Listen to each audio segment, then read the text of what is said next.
2 to 3 pages.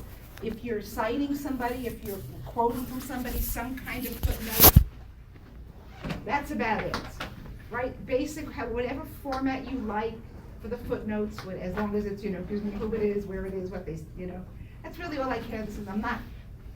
I don't care what the formatting looks like as long as the information is there, right? And if you use some other material, then just, put, again, the same thing with the bibliography so that I know where you got it. But again, I don't care about the format. Whatever you learned in college works for me. All right, so no fuss. 2 to 3 pages, should not be a big deal. Single space? I'm sorry? Single space, obviously. Double space. Double We're space. talking short. This is not a long paper. Oh, wow. It's not supposed to be a long paper. I don't want to, How do we submit the assignment? hard copy is really what I prefer. Okay. But if you're not gonna be here next week, then just submit it to Prof. R. Kramer. And you can submit it both ways. You can submit a hard copy and email if you like to be belt and suspenders kind of thing. But I prefer hard copy. You said midterms on the 8th, right? Yes.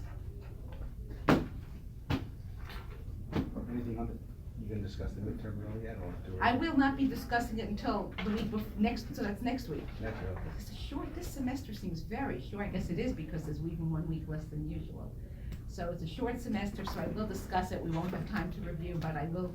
If next week, unless something comes up, I'll stay a little late if anyone has questions after class, but too much has to be covered, so I can't really have a review, but if you wanna ask questions and stay a little late and ask questions, I'm fine with that. What's the format, Probably, the same way I always do, which is a mixture. Short answers, multiple choice, true, false, short essay.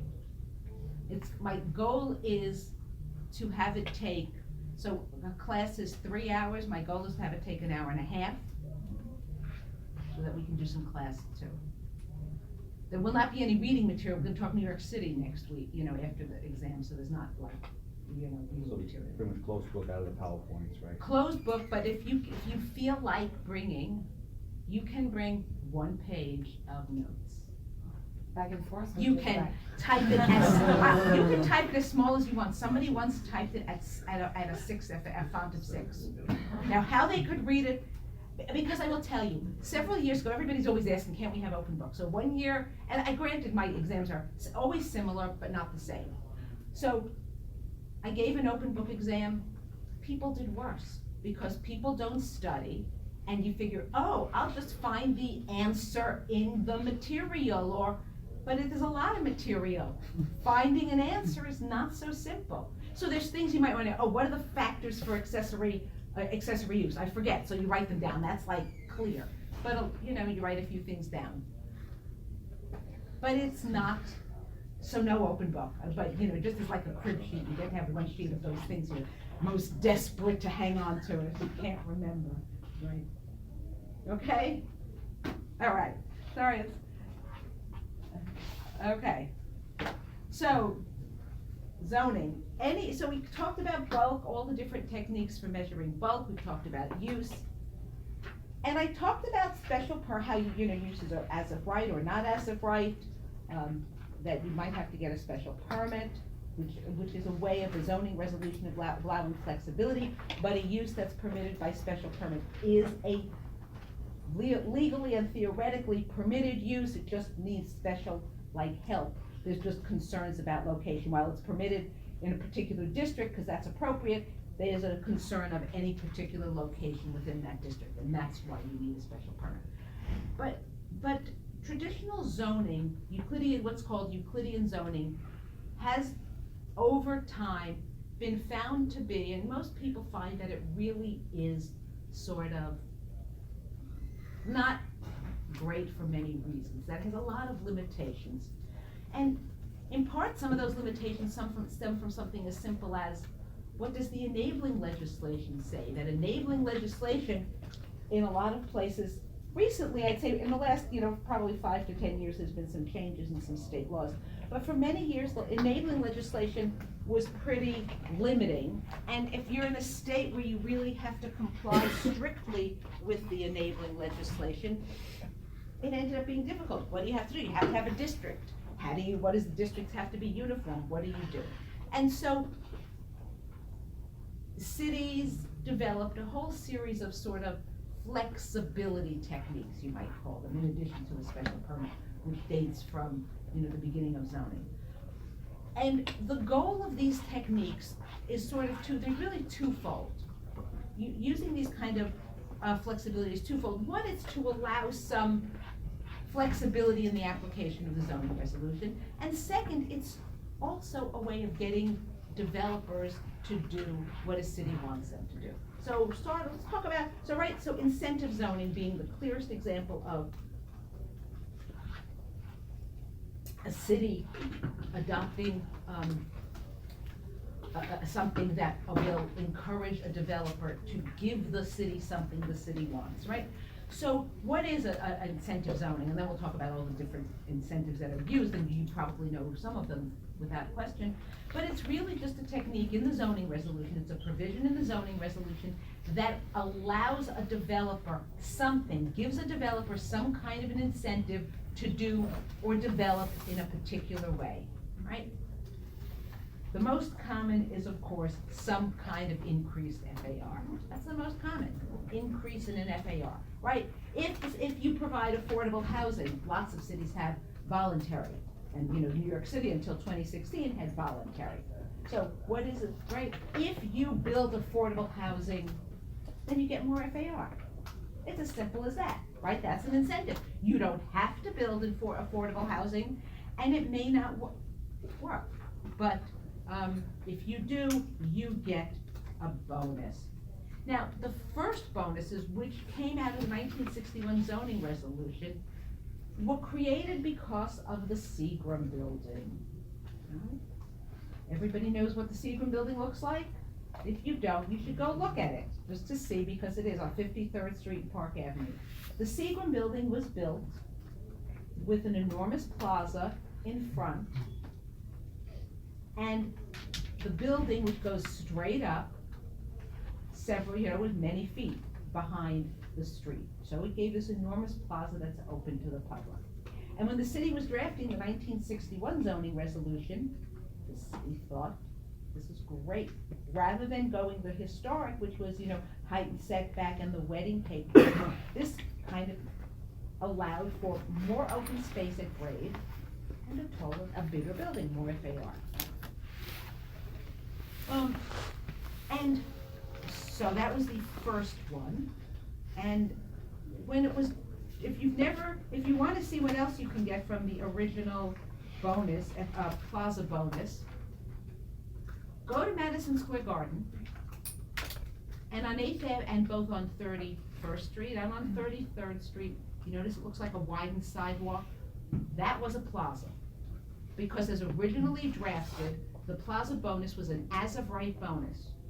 And all you had to do was essentially leave open sidewalk. That's it, nothing else, no amenities, nothing else. Now, any kind of bonus, incentive bonus, can be as of right or can be discretionary, and they can be process or no process.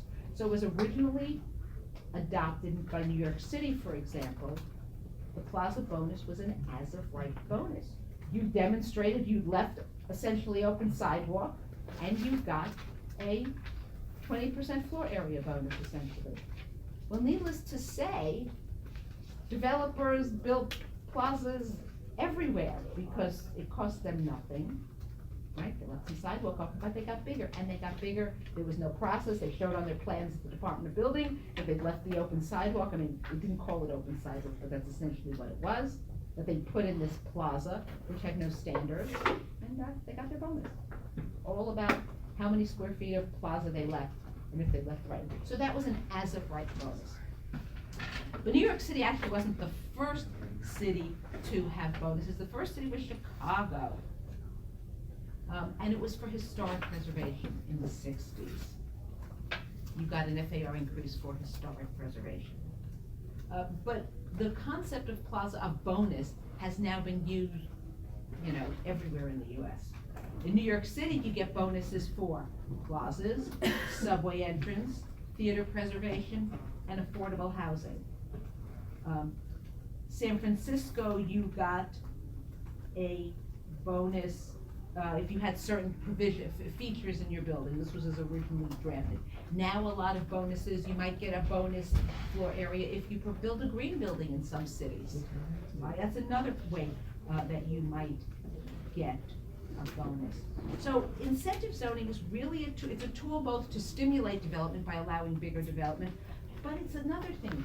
The city could build in any city, the city could itself build more of whatever it wanted. A city could build more open space. A city could build more affordable housing. A city could just itself build more affordable housing. A city could build whatever else it wanted to. Cities can do all kinds of things. This is a way essentially of making the actual cost, the developer's cost.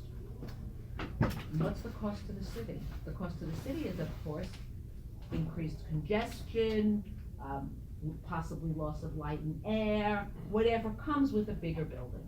So the city gets something for free that the city wants in terms of dollar outlay, and developers get to build more of what they want, which is building. So in the year 2000, an analysis of New York City showed that there were 82 acres of public open space that had been provided through the Plaza bonus in return for 16 million square feet of floor area, which is about 7 Empire State Buildings. 82 acres is not a huge amount of open space in terms of, and so it really was a way to, That was 16 million square feet. of floor area, because bonuses were so easy to do. This is in 2000? Yeah, So, it's clearly the relationship has changed, but it's not just that the relationship has changed. So when a city creates a bonus, it can set no standards, and it can be an asset like the original Plaza bonuses. I'm sorry. It's very pretty. Or a city can establish standards, right? Even in New York City, the Plaza bonus had no standards, but a theater rehabilitation bonus has lots of standards, and it's a special permit process. Because the original plazas were so bad, the city, New York City, in the 2000s, created a lot more requirements, right? There are now requirements for north side or south side of the street. There are now requirements for the amount of number of benches, different kinds of backs for your benches, height of benches, number of tables you have to have, kind of landscaping, the number of different kinds of landscaping. There are pages and pages of detailed standards. In order to do this, to get a Plaza bonus, and it's also, the city's also reduced the places where you can get a Plaza bonus in the first place, in order to reduce, as a, sort of like the ability to build plazas. But when the city did this, the city also created a process. You don't just go to the Department of Buildings anymore. You have to go to city planning for what is called a certification process. Now, a certification process is technically, legally, an as-of-right process. There's no, and what that I mean, remember, an as-of-right means no discretion. Doesn't mean you don't need process, just means there's no discretion. So, in theory, when you go to city planning and you want to build a plaza and you have the right number of benches and the right number of different backs and the right number of trees, of all the different kinds of trees you have to have, and your paving meets standards and your lighting meets the standards, and everything else, every other element that you need to provide in the plaza, including entrances and size and meets the standards, city planning has to approve your plaza. It is not like where there's a subjective requirement, as I said with special permits, for example, consistent with the neighborhood, not impair the development of the neighborhood. There's none of these kinds of subjective standards. But because there is a process, city planning does get to kind of put its 2 cents in on what the plaza looks like. And developers, generally do make changes because it's easier to go through the process. At the end of the day, if a developer said, I meet all the standards and I wanna develop my plaza the way I've designed my plaza because I meet all the standards, a developer could go to court and force the city to give her the certificate, all right? But so any bonus, any incentive could be as of right or discretionary and could involve more process or less process.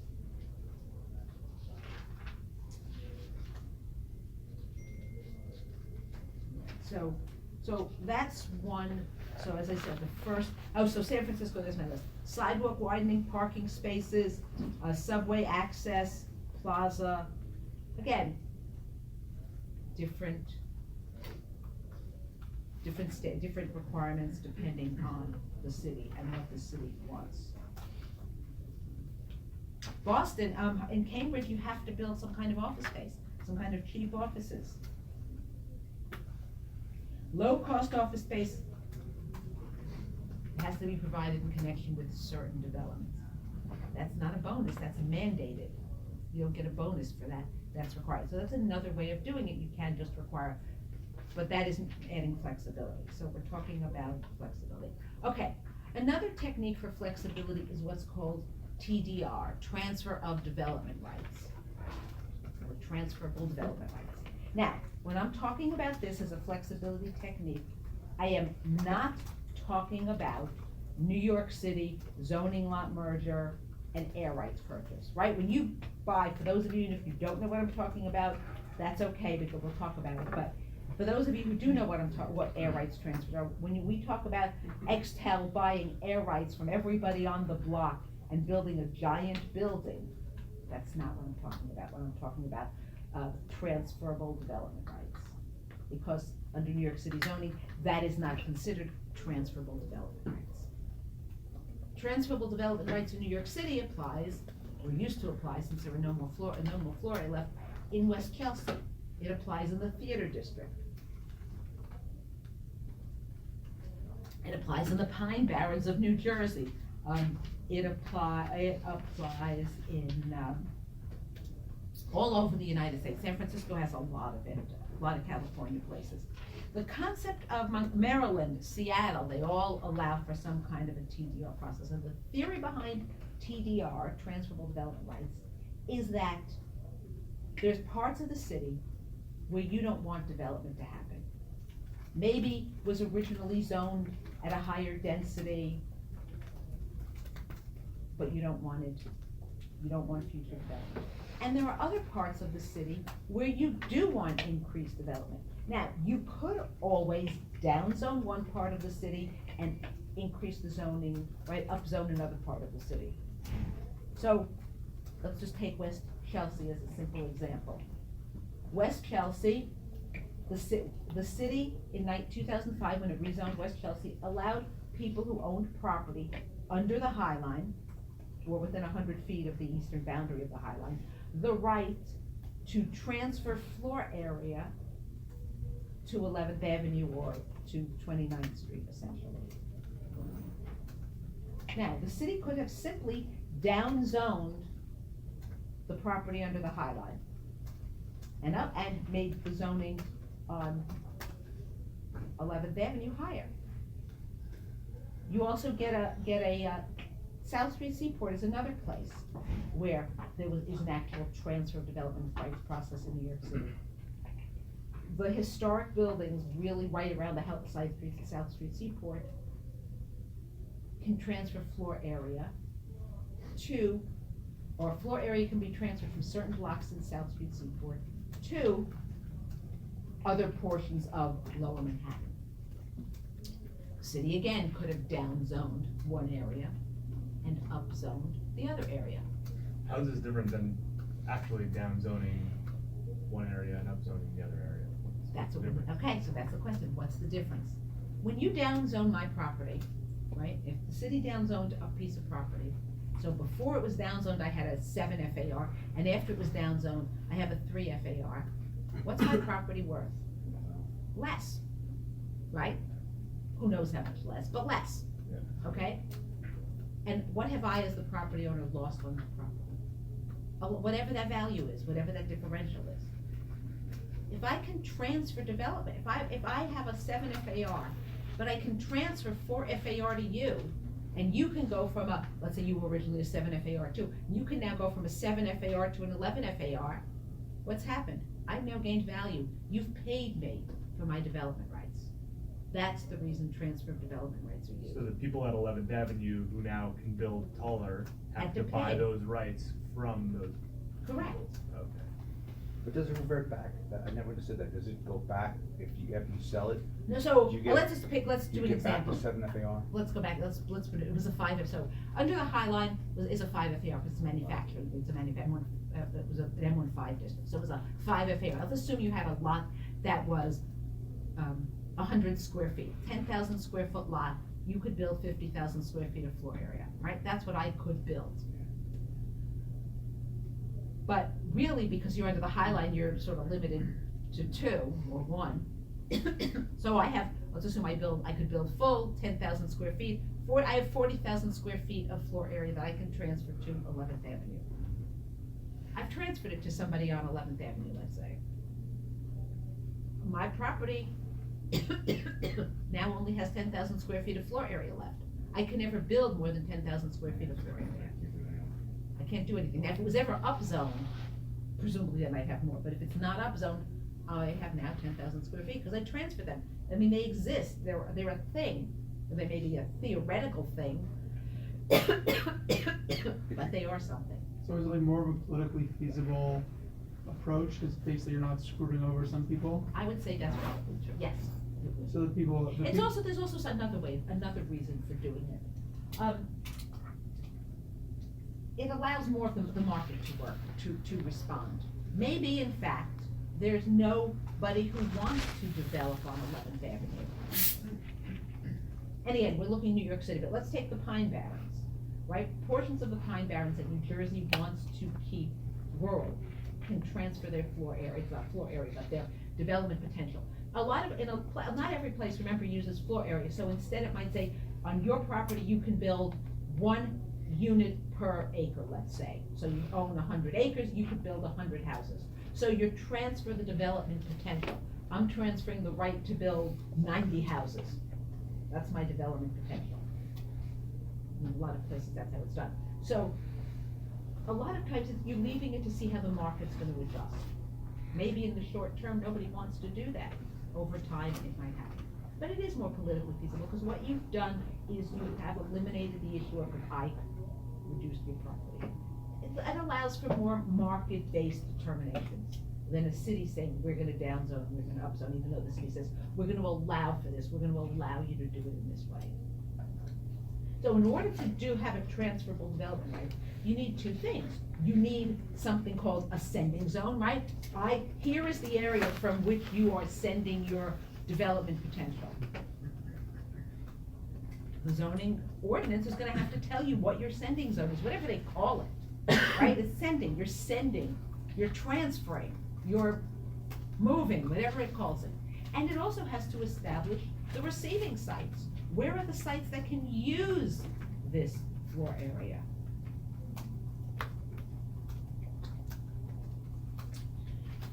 Now, when you do this as of right, transferable development rights, it can be direct, right?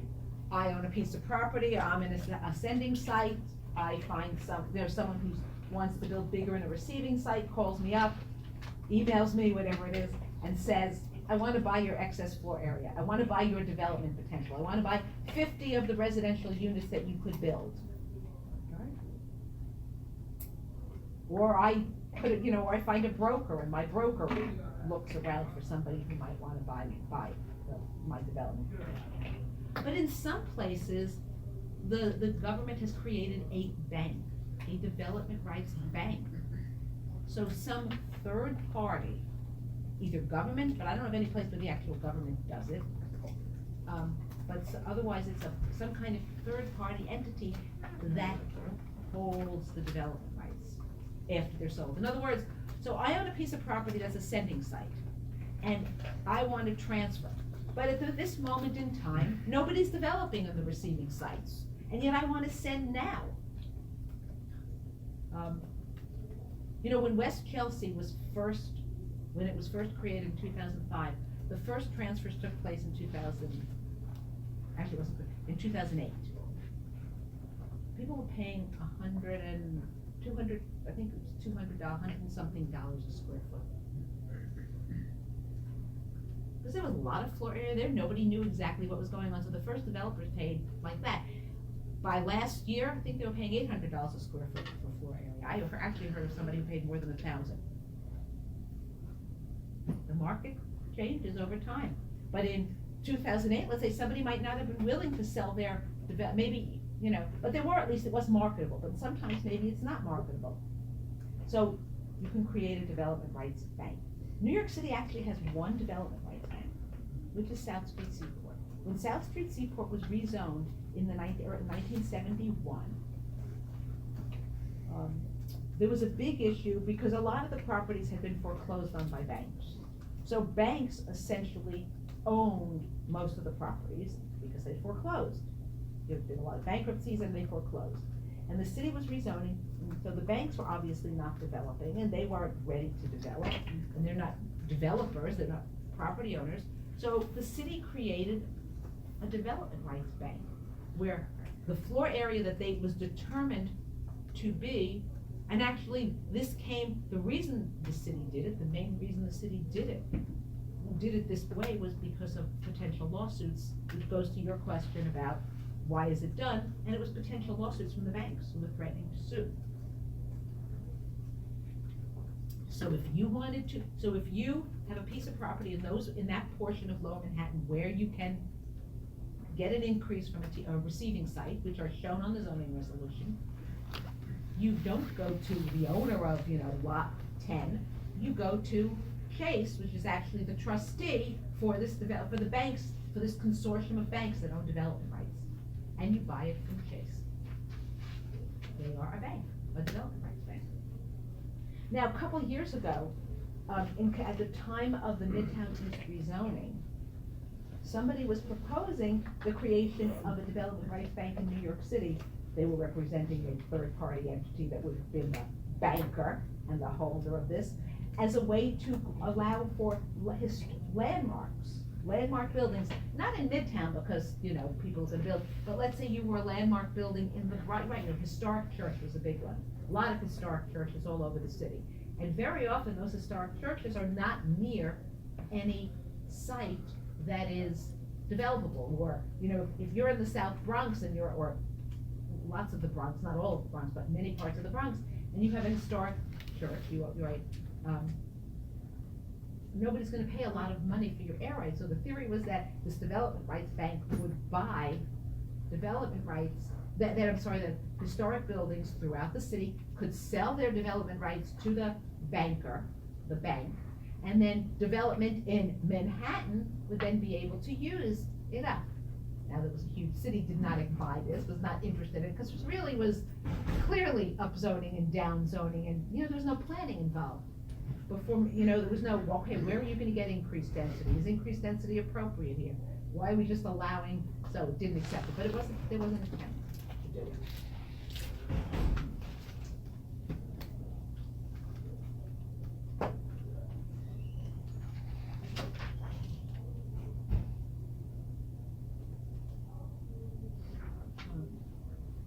Okay, so cluster, and some of these techniques are really just simple. Now, clustering, which is not something that we have an issue with in New York City, but historically, traditional zoning was, right?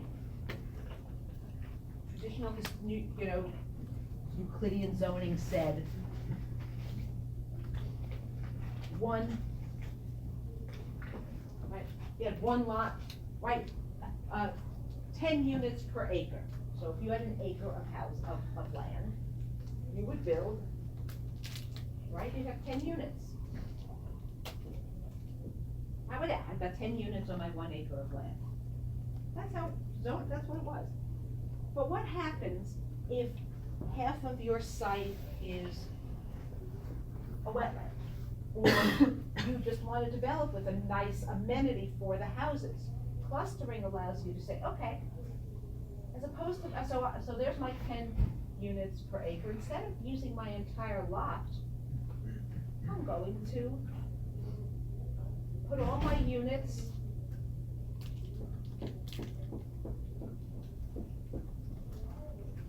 I've clustered all my units on a portion of the property, and I've left this open for amenity space.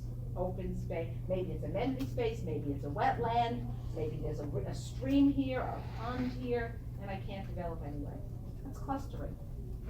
That was that was the problem with traditional zoning, right? It didn't allow that. Traditional zoning didn't allow it. This was a technique that was developed.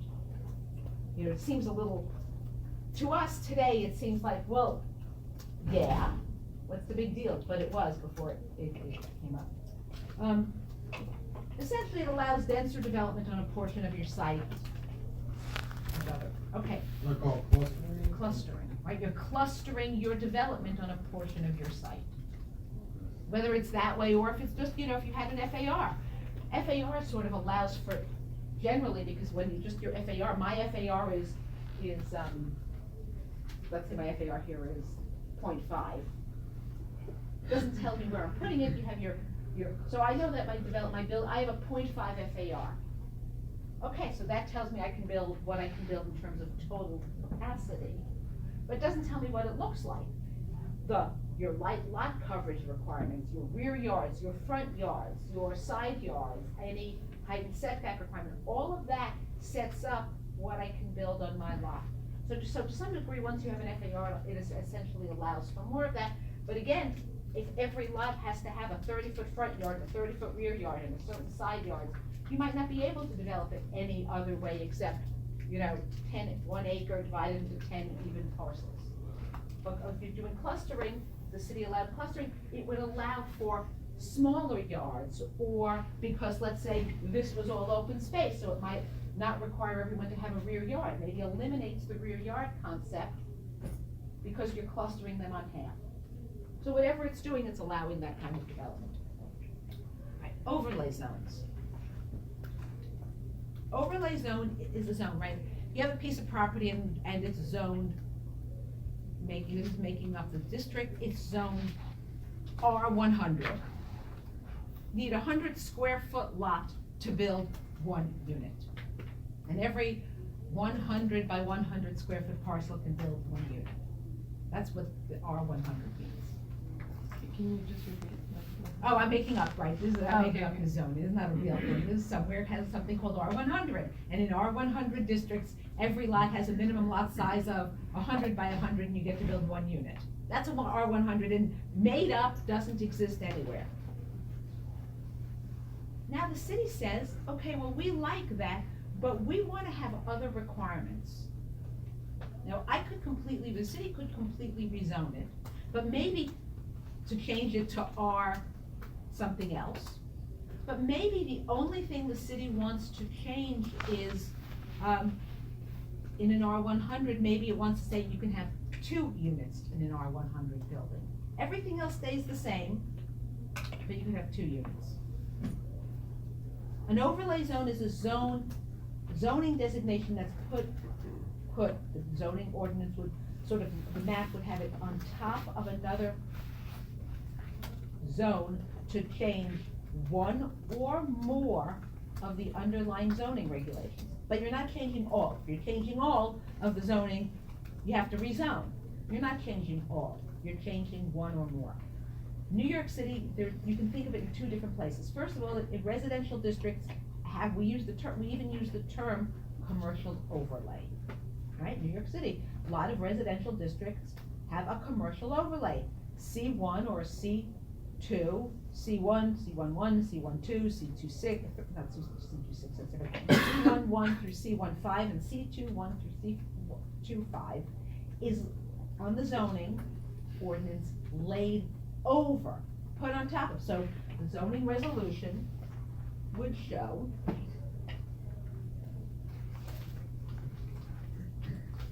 the zoning resolution will show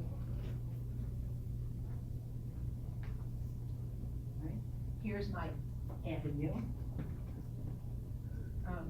frontage, here's my street frontage. The zoning resolution will show, let's say this is an R72 district, I'll make it simpler. an R8 district, this is an R8 district. Let's make this, and you'll see on the frontage sometime,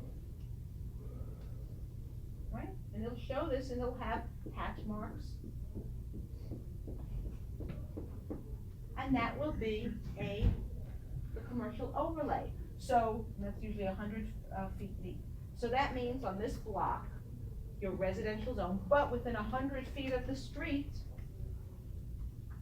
and we have it on, it actually would be the other way because this is the street and that's the avenue, but in any case, the overlay would say that if you're within 100 feet of the street, you can build certain commercial uses in what would otherwise be a residential district. That's an overlay.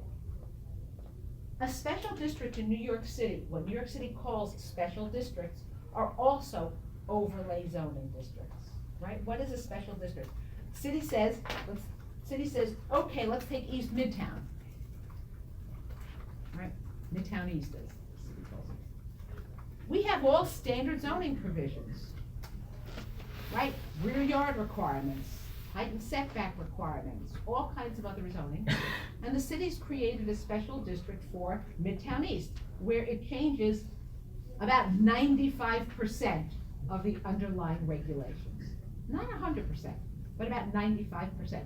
You also have a special district, it is a Park Avenue Improvement District, where essentially the only thing that the zoning did was limit the height and FAR. Everything else is standard. So you can use either. So a special district is, in a sense, an overlay zone. Doesn't call it. I see a lot of overlays in Long Island City, so would that therefore be a kind of? Well, so, Midtown City, Long Island City has it has this new concept of the mixed use, M1, M14/R7. But you can build either. That's build different, that's or not an overlay. Not overlay. That's not an overlay, Okay, because an overlay, confusing. so Long Island, so New York City, I don't know, 10 years, maybe more than that, created these mixed use districts, right? And they're written on the zoning resolution as like, R8/M12, let's say. That means you can use either zoning. It's not an overlay.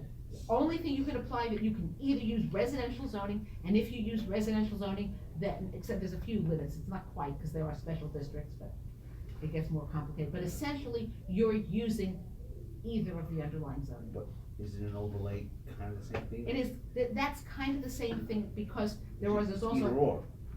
Right, that's not an overlay. An overlay is saying, this is you're in a residential district, you can build something, or you have to build something. There, it's a little different, because if you build residential, you're building residential. Alright. If you build manufacturing, you're building manufacturing. Now, it does establish some different rules, because it's a special, they're called special mixed-use districts. Therefore, since it's a special district, it's an overlay. It's, New York City's a little crazy. It is, yeah.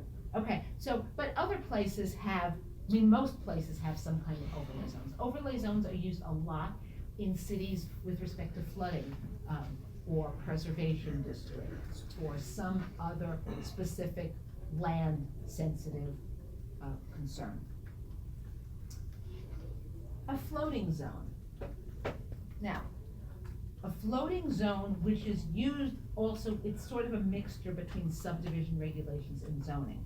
But what a floating zone is it's the concept of, okay, the city says, we know that there may be parts of our city where we want to allow mixed use. Usually it's allowed for more mixed use. A city that doesn't allow a lot of mixed use might say, we know that we really want to allow mixed use, we want to allow different kinds of development in our city, but we don't know where the appropriate place for these should be.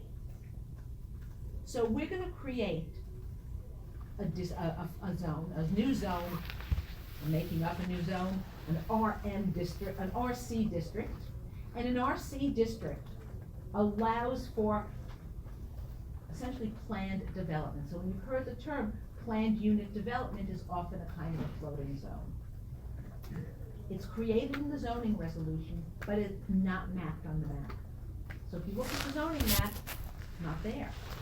In order to have it apply to your property, you have to go into the city and have the zoning resolution essentially amended to apply. So the text is written, but it's not applied. You go back to the city through a special permit process, and they would apply it to your property. But again, it's not gonna be every property, it can only be used in certain places. Generally, lots of minimum standards, it has to be big enough, and it requires a lot of planning and approval. It's not an as of right in any way.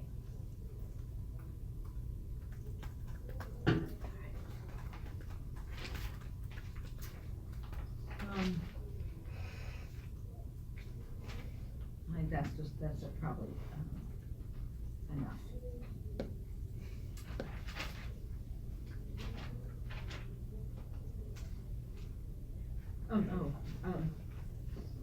Mobile homes, a couple of other things that, just to think about, there's a lot of cities, people don't like chain stores, as you know, probably, people hate chain stores. You may love them as a practical matter, they're convenient, they're convenient, I don't know what else. But but the problem was that, for example, originally, McDonald's had that orange arch. I don't know if any of you have ever seen an old-fashioned McDonald's. They had this orange arch. They were not attractive-looking buildings. And people didn't want them in their cities. There's also a problem historically, which of course isn't so much of a problem anymore for some, as retail has changed, it's become a different issue. But chain stores were coming into places and small independent stores were disappearing. We know that's happening all over the place now, but when it started happening, I'd say in the 80s, really happened, cities wanted to find a response. So a lot of cities tried to adopt zoning regulations that banned chain stores.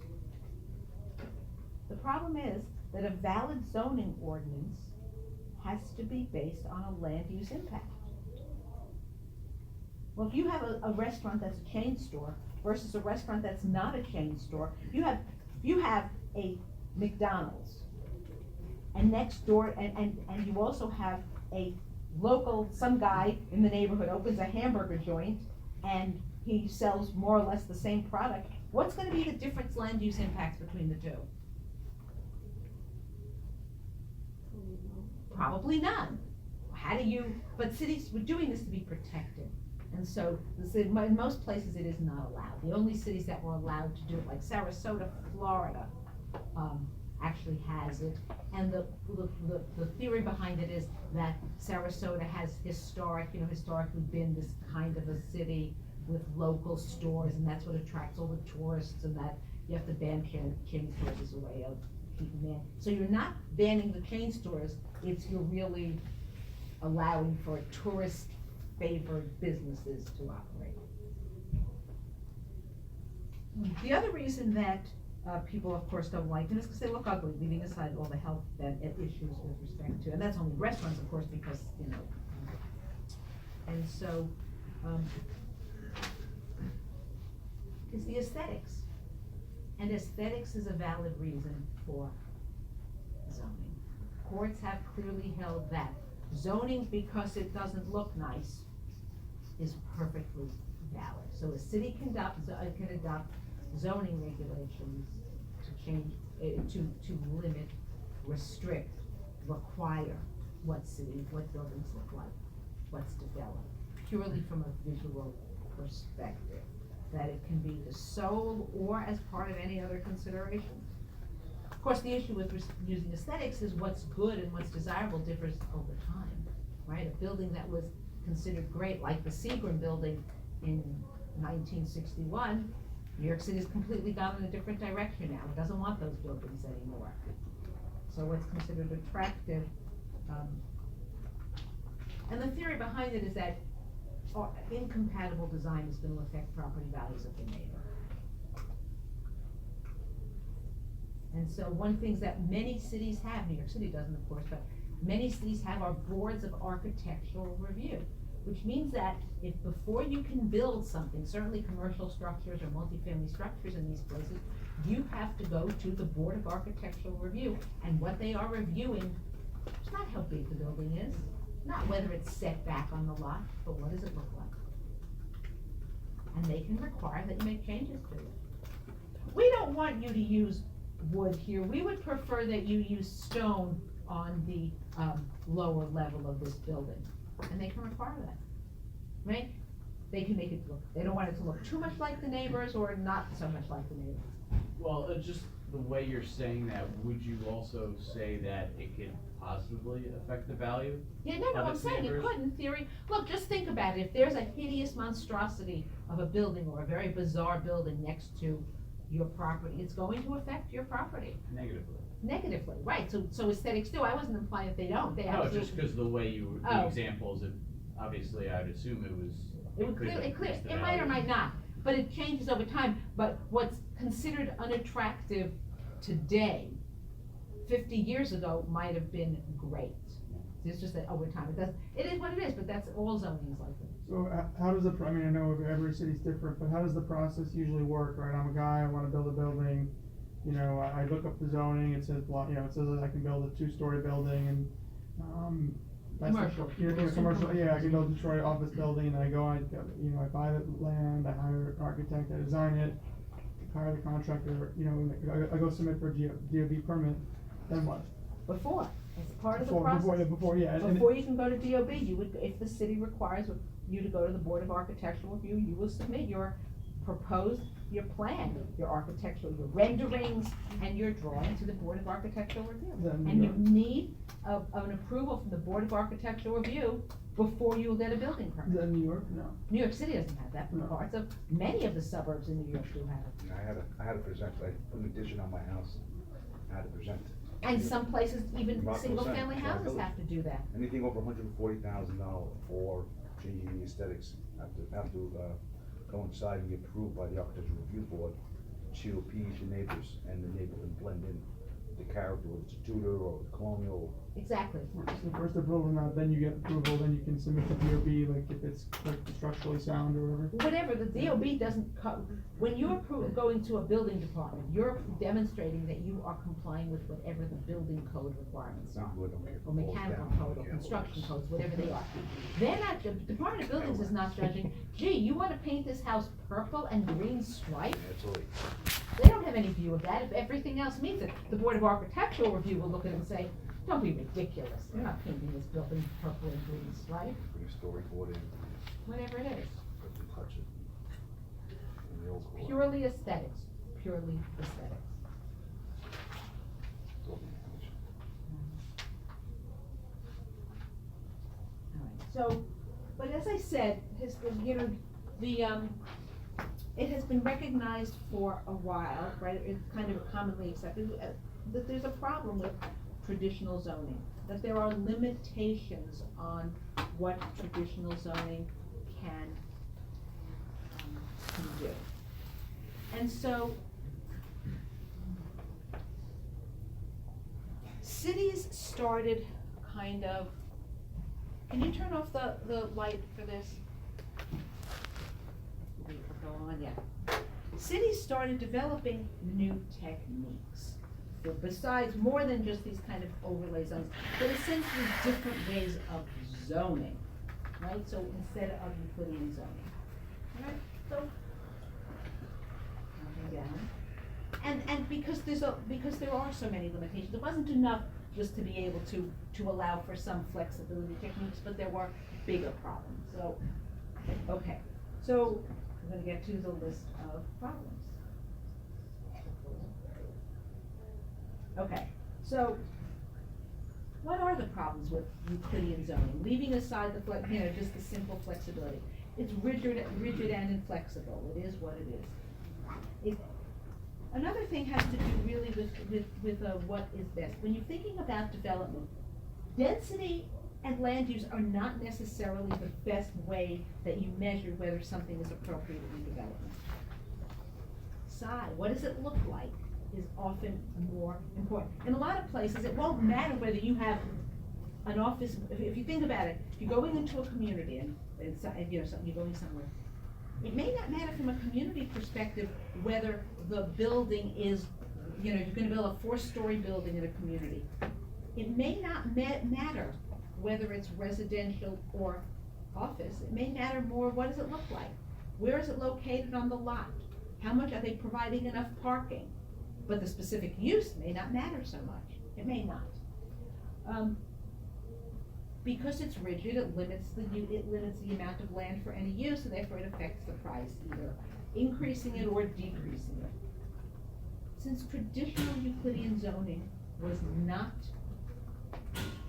mixed use friendly, right? This is a residential district, this is a commercial district, this is an office district, this is a strip mall district. It really didn't allow for what we think of today as what we want, which is really what was developed in Vermont and Maine in the, 1800s. Mapping doesn't protect against nuisances, right? You could have a nuisance next to you. So it can be in a commercial district. Doesn't mean that something next to you isn't going to be a nuisance. It's often exclusionary and can penalize resource protection, because if you don't have clustering, or you don't have good enough something, if you don't have enough flexibility, then you don't really have an incentive to protect your resources. I'm just gonna develop traditionally, use my entire property, and I'm done. So different techniques develop. And so there are 4 really different kinds of zoning ordinances, right? So we talked about, we will talk about the other 3 right now, all right? Conditional zoning is the same thing as Euclidean zoning, but there was no as of right uses. Everything you wanted to develop was based on getting some kind of approval from some discretionary, from some body, some governmental agency, right? It was conditional zoning. Here's my zoning district, but whether I can build is all conditional. Performance zoning. Performance zoning is actually conceptually appropriate with respect to environmental issues, but it was the concept that if we say you can build 10 units on, 10 units per acre, but suppose that, so this zoning district allows 10 residential units per acre. Suppose there are no streets. Suppose you don't have any public streets. I mean, you don't have a paved street. So I own a piece of property, so I'm building my 10 houses on my lot. I don't have a paved street in front of me. Maybe I'm way out in the hinterlands within a city limits, way out in parts of the city, and I don't have services. So performance zoning kind of mixed what we'll talk about when we talk about subdivision regulation, which is kind of infrastructure and other planning concerns with zoning. And then form-based codes, which are what are called new urbanism. When you hear people talk about new urbanism, those are form-based codes. Okay? So this does not, I can't get it, I don't have the skill. I've not been able to figure out how to get this all. Okay, I'm gonna hold this down, but again, you're not all the way over there. So, but if you go to, NYU classes, it's there and it's much more legible. Okay, so what's the emphasis? So Euclidean zoning, right, it mostly emphasizes use, because that's the historic origins, use, separate uses, but also somewhat emphasizes both. Conditional zoning is all about process, right? Not as of right. What is the process?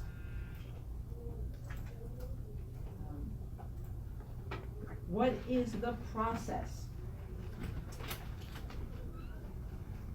Performance zoning is all about capacity. What's the capacity of the site? Capacity is also about site design.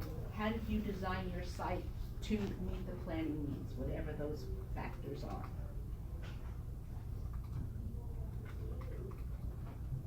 And this last one is actually what it looks like. you can't read, there's another one down there. Which is, and a form-based code emphasizes site design and also really what it looks like. It's all about what it looks like. Context, what is appropriate in the context. Okay, so let's talk about just the different kinds of zoning. Conditional zoning. So as I said, it is based on traditional zoning. So the city would have a Euclidean zoning ordinance, but all development requires a permit. Nothing's as of right, it's all conditional. So it allows for more control by elected officials, right? Why does it allow for more control by elected officials?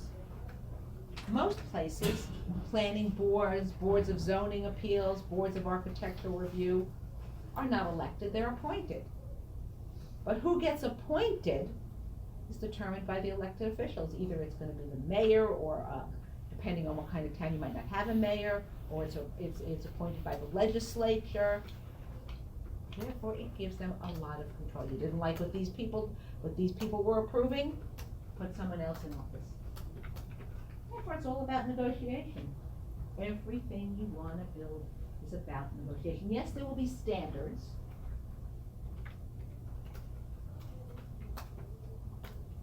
But then there's negotiation.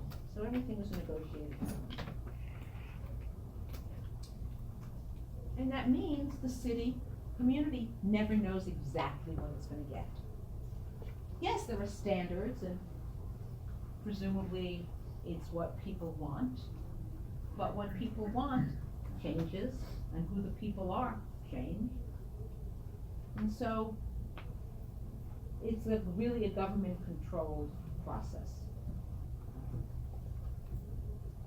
Performance, now conditional zoning, there are places that have conditional zoning.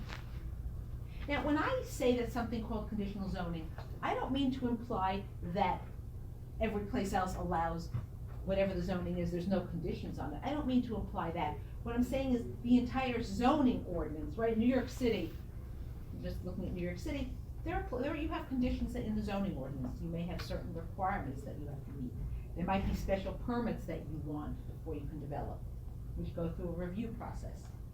But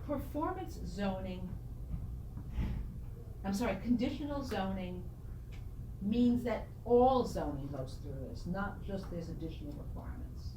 There's that the zoning ordinance is written in such a way that it's very clear that everything is about getting a conditional, you're getting an approval from someone based on it. So performance zoning uses performance standards to regulate development. We have community goals, right? What is the goals? What do we want? We want something in our city. We want the goals. We need more development. We need less development. We want more schools, whatever it is. And so what you're regulating is the impact, right? Let's go back to my 10 units. So in a traditional zoning, I built my 10 units, 1 unit per acre. I'm sorry, 1 unit per 1/10 of an acre lot. Okay? Close this off. 1 unit per 1/10 of an acre lot. Now maybe the city has adopted some flexibility techniques. Maybe, for example, there's clustering, or maybe there's a transfer of development rights process here, so maybe it's a receiving site, and so it can buy development capacity from somewhere else, and it could have built, as opposed to 10 units on this block, this site, it can build 12 units on this site because it's bought some.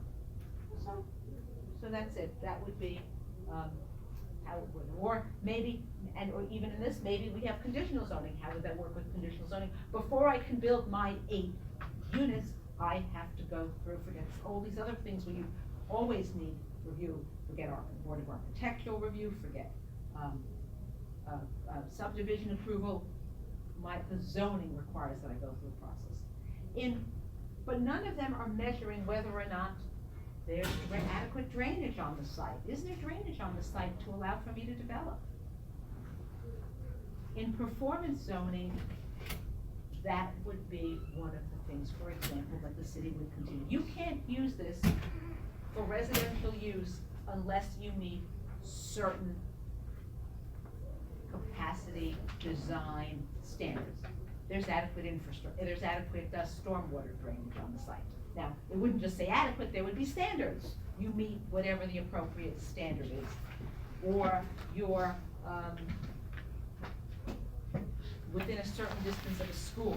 Now, a lot of performance zoning kind of interplays with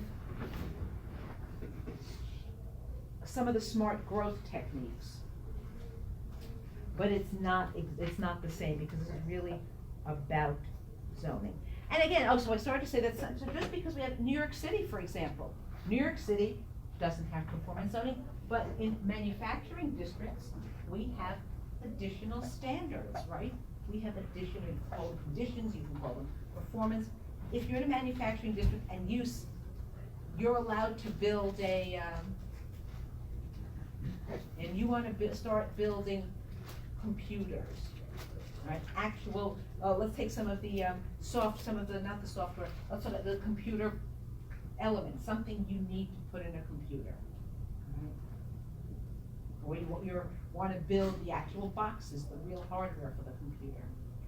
The zoning might allow that, that's manufacturing use.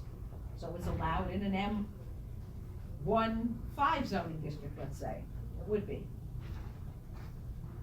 But suppose that in order to build a particular manufacturing use, you need to use some toxic chemical.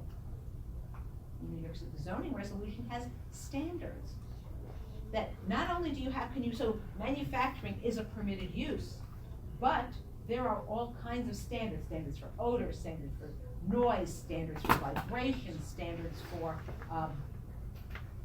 hazardous materials that are in addition to just the zoning. Has to meet those additional factors. Not allowed by traditional, and in a sense, some of these elements.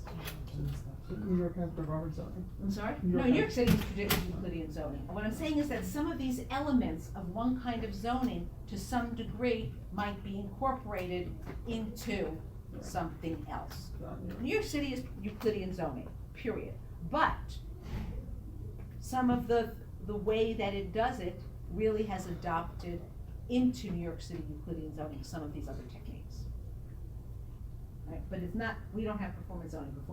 Places in Colorado have performance zoning. I don't know of any other places that do. I know there's some cities in Colorado that have performance zoning. Okay. So this is just an example of, one of the, somewhere that uses performance zoning, right? You have to abut existing development. Two sides, there's water. Now this is not a zoning, but this will be more or less what a lot of cities are using this technique as a smart growth technique, because it's the same thing, it ensures smart growth, which we'll talk about. Now, I take it back, I did have places. Atlanta doesn't use it anymore, but Fremont, California, and there's a Colorado place. So how does it work, like with the points you get? So, Okay, so I want to, in order to develop my lot with my 10 units of housing, I have to have enough points. I have to have adequate, the drainage on my land has to meet some particular standards, whatever it's. so you need to reach a certain level of points? In order to be able to Okay, build. got it. And they could be more site-related like drainage, and they could be less site-related like, is there a school nearby? The less site-related they are is when you get to more of the smart growth techniques. But when it's more site-related specific, then you're really talking, then it's really about performance zoning. Okay. The only one of these alternative techniques that has really become sort of mainstream and used in a lot of places is form-based zoning and form-based codes.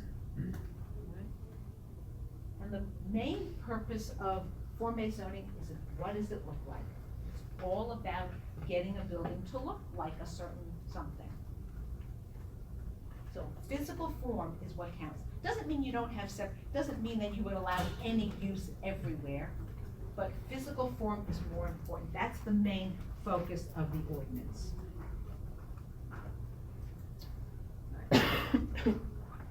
what is, so when a city is adopting a form-based code, the city is saying, okay, what's the character of this neighborhood? Not just sort of what's the density, but what's the character of the neighborhood? What does the building look like? What are our streets like here? What's the relationship that we want between the streets and the buildings?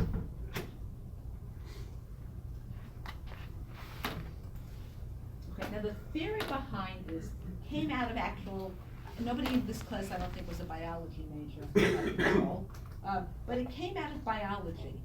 And in biology, there was this concept of transects that, you could have, so,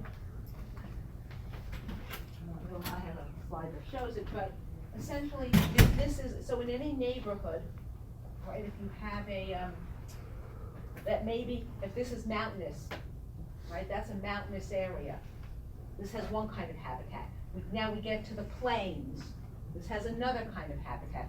Then we get to the flood zone, and this has another kind of habitat. And these are transects, that's what they're called, because in each of these we have different types of, each of those would have different habitats and different habitats, let's leave it at that. So if you think of that as a city, so in the top one, maybe the top one is, you know, in this neighborhood, this area of the city is a more rural area of the city. This is an area of the city where we want big open space lots. This is an area of the city where we want everybody to be densely developed. And you figure out this, what happens is in a form-based code is the city kind of figures out, identifies what it wants. What does the city look like? How is our city developing? If you're thinking about it in Manhattan, right? What would you think? Well, you'd say, okay, well, what's our city like? Well, we have really dense development in Midtown, really high development, and as you go sort of out to Greenwich Village, I guess, you get a lot of lower development.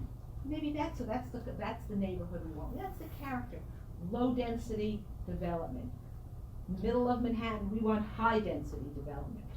And we want everybody close together. Maybe other parts of the city, Queens, we don't want high density development. We want everybody to be spread out. We want the houses to be more spread out. Think how you would develop a form-based code. And if you think about, you know, parts of Queens that are sort of lower density development, it's not just that they have bigger lots. The streets might be, parts of that are gonna have narrow streets. There are more trees on a street. All of the different aspects of what the city and what the different area looks like are considered in it. So this is the kind of like, when form-based code was first actually created, there was a person who did this, came up with this idea. And he equated, you know, this, right, this is the area that's more natural, this is more rural, or suburban. And in each of these areas, we want different types. In a rural area, in a more natural area, maybe we don't want to have all of our streets being at right angles. Maybe we want different kinds of street patterns. In the city, we want our streets, we want to facilitate getting around. So we absolutely want to squared off streets. Like an urban planner will think of like a whole grand city plan and then it gets kind of conveyed into the zoning code? Well, it doesn't know. Interestingly enough, form-based codes develop in the opposite way. Form-based codes tend to be bottom-up. They're not top-down. Before a city adopts a form-based code, cities have huge meetings. They have the community meetings, they have architects and planners mostly planners who come and propose different ways of looking at it. But it's public, there's a big public process. It will take years to do this, and it's through a public process. There's another way of looking at it, it's kind of a different thing. Now here, you see the streets, when you get to the rural, the streets are a little bit different, they're not straight. Here they are all straight, but there's different. Now, they don't, so in addition to, or instead of a zoning map, they have something called a regulating plan. Because it's much more visual. form-based codes are very visual. If you think about the New York City zoning resolution, for those of you who've ever looked at it, recently, in the last 10 years, they started adding some drawings to it, but it's words. It's mostly all about words. Traditional Euclidean zoning is all about words. What does it mean to say that I have a permitted use or not a permitted use? It's the words. But the floating zones and the overlays really only applies to Euclidean zoning, right? We don't really know yet, and we don't really know because form-based codes are brand new. They haven't been around that long. So we don't really know whether or not, theoretically, some of these other things could apply. I mean, who says you can't apply some of these other concepts in a different way? Because we don't have zoning in the same way, right? If you're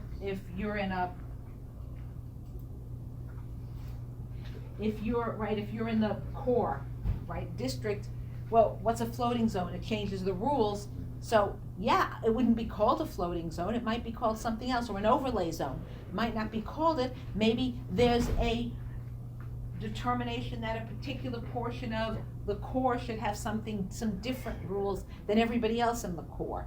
So, there's nothing that says they can't somehow apply, but form-based codes are really very new. And so, in the last really 20 years. I think Dorchester just adopted. Did it? code, Yeah.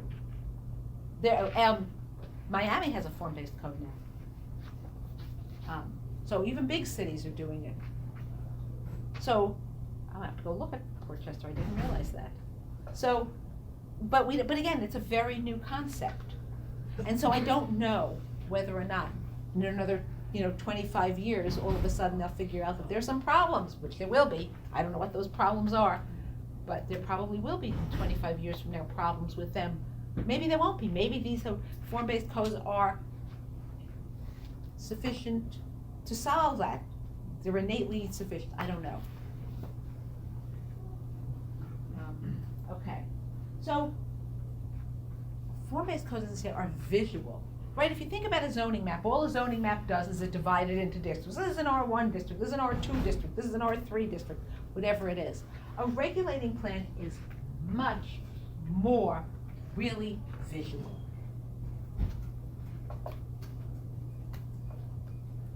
It's not really right, if you think traditional zoning, you have an M1 district, an R1 district, an R10 district, an R73, depending on how you are, where you are, an O district, right? And that's the uses. Yes, then we have bulk regulations, but there's much more detail as to what everything looks like, and including streets.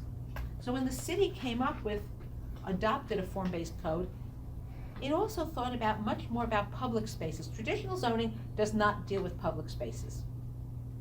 It's all about private spaces. In a form-based code, a city is considering the public spaces as well. How do we want the public spaces in this area? Do we want wide streets? Do we want narrow streets? Do we want trees? Do we don't want trees? Do we not want trees? Do we want whatever else it is? It's both the public and the private. So, right, if you're kind of looking at a picture, so zoning uses FAR, use density, maximum building height, all that's going to be set in the code. Now, New York City, you can add to a code design guidelines, right? You have your traditional basic uses, your density, and you add some design guidelines. You add some setback requirements. Maybe you can specify surface articulation, right? Where can you set back? Where does the building? No. But in a form-based code, it's much more specific and detailed. Now, I said a little while ago that you write different codes can incorporate pieces of that. Does everybody know what contextual zoning is in New York City? Has everyone heard of it? Contextual zoning is what it is. It's traditional Euclidean zoning, except that it isn't. Because in a contextual zone, the city has said, in this area, we want the buildings to look a certain way. It's all about what they look like, which makes it much more like a form-based code. But it isn't a form-based code. It's just adding these contextual requirements to the zoning ordinance. And in a sense, it's saying we're gonna have some form-based code elements. Doesn't say that, but that in a sense is what happens. All right. Now, when you think of form-based codes, or form-based codes in large part have also been associated with the concept of smart growth. They're technically not the same thing. And they're not the same thing because form-based codes are not performance-based, right? When you're talking about new urbanism, you're talking about much more performance-based, not performance zoning, but there's much more about, is the site appropriate for it?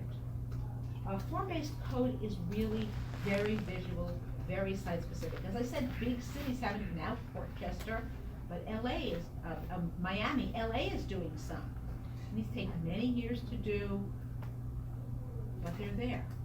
So, okay, so what's the goals of traditional zoning? Really, it should be opposite. It was really the separation of uses. That was the principal goal, separation of uses. That was it. And then we had prevention of overcrowding was another reason. Form-based zoning is really all about what it looks like and walkability and mixed useness, because since land use separation is not the purpose, it's much easier to allow for mixed useness. Isn't a word, of course, but it is. Now, one of the things that form-based zoning does is in a lot of places, it really is promoting transit, right? Because you're establishing areas of greater density if it's an urban. Now, it doesn't have to be public transit. It could even be maybe around where there's a highway exit. You know, we're talking about zoning and being, and problems with Euclidean zoning. Well, one of the interesting, and this made me think of it, one of the interesting things about traditional zoning is, and this gets to the issue of segregation and the issue of how traditional zoning has reinforced segregation and has reinforced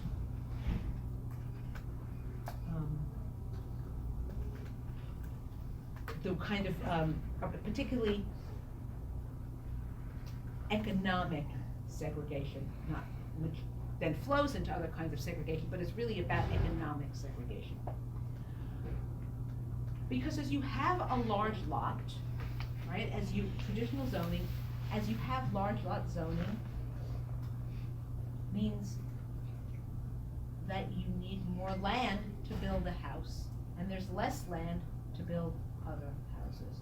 And so traditional zoning has really kind of focused, has been a problem. That's one of the problems with traditional zoning in a lot of places. And so one of the ways is by having areas of greater use. Now, one of the things I started to say is, in a lot of communities, for some, historically, where were apartment buildings located? Apartment buildings are associated with historically, outside of New York City, of course, where apartment buildings could have historically been some of the richer, there was no distinction. But in other communities, where were apartment buildings located? Low income. I'm sorry? Low income. No, that's who lives there. But where is the zoning allow apartment buildings? Near transportation hubs? But what kind of transportation? Most places don't have much transit. Well, yeah, public transport. Most places don't have much public transit. So think of there's no public transit in Highways? highway intersections. If all the multifamily was allowed near highways, the logic doesn't make any sense. Why do apartment buildings need greater access to highways than single-family homes? They don't. But apartments were considered historically less attractive, so you put them where you don't want them, next to the highways. Nobody else wants to live next to the highways. There's noise, there's traffic. So you put the apartment buildings, and all of a sudden you've got to right? Who's living in the apartment buildings? Historically, they're not, the wealthier people have single-family homes. The poorer people live in the apartment buildings, and now you've got a segregated city. And I mean economically segregated, I don't mean racially segregated, because one isn't necessarily it often goes with, but you know, doesn't necessarily go with.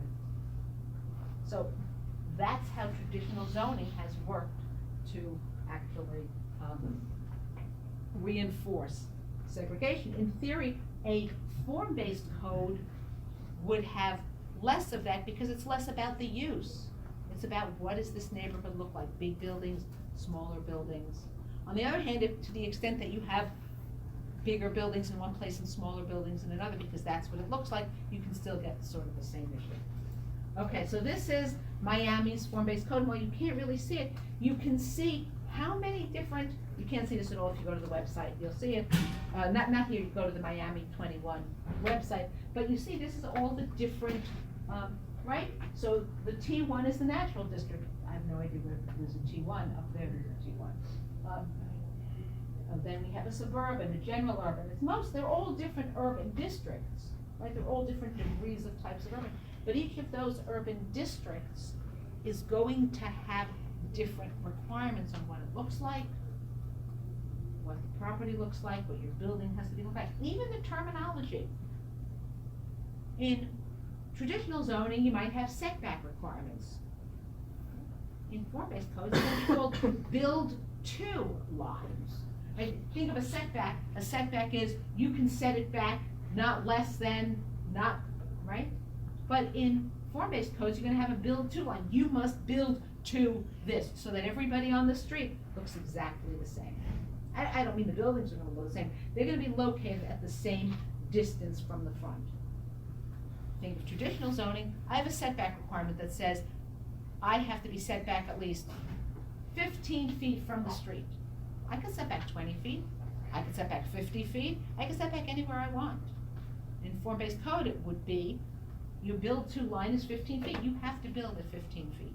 And that's what New York City contextual zoning is, which is why I say it's really, to some degree, like a form-based code. In contextual zoning, you have to build to the 15-foot or whatever it is. And this is sort of I don't remember, this is not a real place. This is there's a model form-based code that could be adopted. And so it's got lot area and density, and then it's showing you what it looks like. It relates the heights of where the trees are. Notice every picture that shows a house is gonna show a tree. Because what it looks like is important. A lot of this is, you read it to some degree, it's the same. On-street parking shall be permitted in the side or rear yard. That's not any different from traditional zoning. But there's more visual. Here's another one. See, there's the build to line. Trees, how high the trees are, what the trees look like. Right, so these are some of the places. I'll have to add Portchester to that list. Any questions on any of these kinds of zoning? Okay, let's take a break now. It's a time to. Incentives, right? I'm sorry. With the incentives, right? Why does the city say you must build 20? We could. Well, why don't we do that? Well, a couple reasons. One, So nobody will build. because they're constitutional, if depending on what it says you have to build, it could be constitutional. But assuming there aren't, cities don't want it. Cities want to let developers have flexibility. Historically, I mean, if you go back to some of the earliest zoning ordinances, there were standards, right? Maximum heights, some setback requirements, uses. There weren't a lot of requirements. How was It's a your, lot really how was letting your hold out the sister's developer, wedding? the free market. Good? Yeah. Yeah, you look exhausted. Did you get back today, this morning? So yesterday night. Okay. But even So then, it's quite so cool, actually. New York City now has 6 mandatory hours affordable difference. housing. Yeah. 5 to 6 hours. So you For a leave long at Sunday time, night it was and And you you're sleep on Sunday the same night. day, right? Potentially. So it's cool. There is no court. Probably, It'd be but very you're probably, tiring. but you're probably used to the trip, right? Like you But go there's a back pretty potential often. issue as to Yeah, whether but or like not when it's you can provide, or they to provide something like affordable Oh, housing. yeah, sure. Sunday was burnt to the Oh my God. So it's yesterday I had no voice. Oh my God. But hey. You make sure you wanna have feelings, like I'm so sorry. I just Yeah, no, I don't blame you, sure. Yeah. So That's how was awesome. it? Yes. What happened to last Thursday? It was good. We You just, present? yeah, I presented, we went over that assignment, we did the assignment, that the last, or assignment one that people didn't present. So we did that, spoke about Do you know if the they have last a tour, schedule then on- we It's on the walking tour. We were just And this these are all Thursday. downtown, right? It's this Thursday. Yeah, we have another walking Okay. tour. Yeah, yeah. Yeah. And the BSA is at which is. Yeah, Matt sent me that. Yeah. Yeah. First presentation was like good. They were pretty good, I think so. Meeting schedule? She didn't get too much feedback, but essentially everybody had the same kind of. Yeah, the same thing. All on I showed Fulton, it. right? Yeah, exactly. So, because everybody had to choose something on Fulton Street, so. Yeah, that's what I thought. I was like, my presentation, I'm pretty sure someone else took my video. Probably, we had a lot of, Yeah. and it was essentially the presentation that she did. Yeah, yeah, okay. Yeah. So I was like, out of it, yeah. Not at all, but, Which one was yours? mine was at Cast Iron where we stopped with the two buildings, one on Fulton Yeah. Street. Yeah. It was good. I mean, it was, And what time do they go? everybody was nice. Dude, public. Very close from when we started into the building. Yeah. Just like, I don't know, one or two blocks. Yeah. They were like a really small building with a lot of like air racks. The most successful. Oh, So okay. it was like 225 foot to school. And then they're all custom. 25? 100. Nice. Fine with a lot of people. Okay. Yeah, Yeah, I mean, oh, my wife's family. the next assignment is. Parents are really nice. Yeah. Went to a few nice dinners. I moved into a new apartment on Thursday. Yeah, I just I'm moved gonna to do Chelsea. this week, I'm gonna work on this I'm stuff. pretty excited about it. Anything The yet. building's 309 West 30th. It's like managed by Greystar. So 30th and West. I just realized. between 8th and 9th. It's like next to Hudson. Yes, that's why I was like, I need to get on I'm this. gonna grab a snack anyway. Yeah, wait, go ahead. Yeah. It's gonna be fun. It's gonna be a fun, yeah. fun few weeks. Yeah. But Really. I'll talk a little bit about it.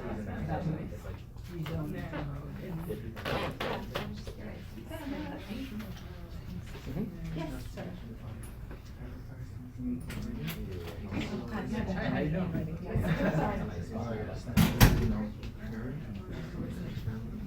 No, no.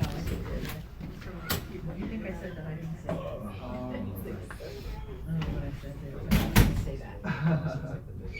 So I would cross that off. Oh, they're pretty much, well, smart growth is, new urbanism is, it's a really good question. I have to think about the answer. I've never been asked the question, but I think it's a good question. They're both sort of these things, and smart growth doesn't only apply to cities. There's a lot of techniques in smart growth. States want smart growth. They want to work to grow a certain way. New urbanism is really about making the city look like, you know, a mixed use place with everything in the city. What's with up? the Wanna grab a emphasis beer? on sort of downtown. Think of new urbanism as creating downtown areas where you live and work, okay? Smart We did, we grabbed growth beers doesn't and it only was apply pretty to cheap, the pretty cities. cool. Smart growth San Diego had adopted smart growth policy, but it didn't let people build too far away from the downtown. So they're not the same, they're, you know, they get the same, they sort of have the same goal, but they're not the same.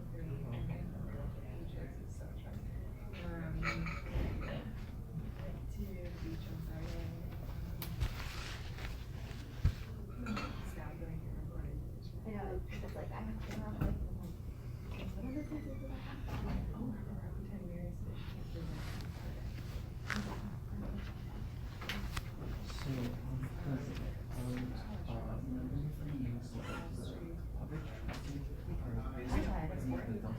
I'm sorry, say that again.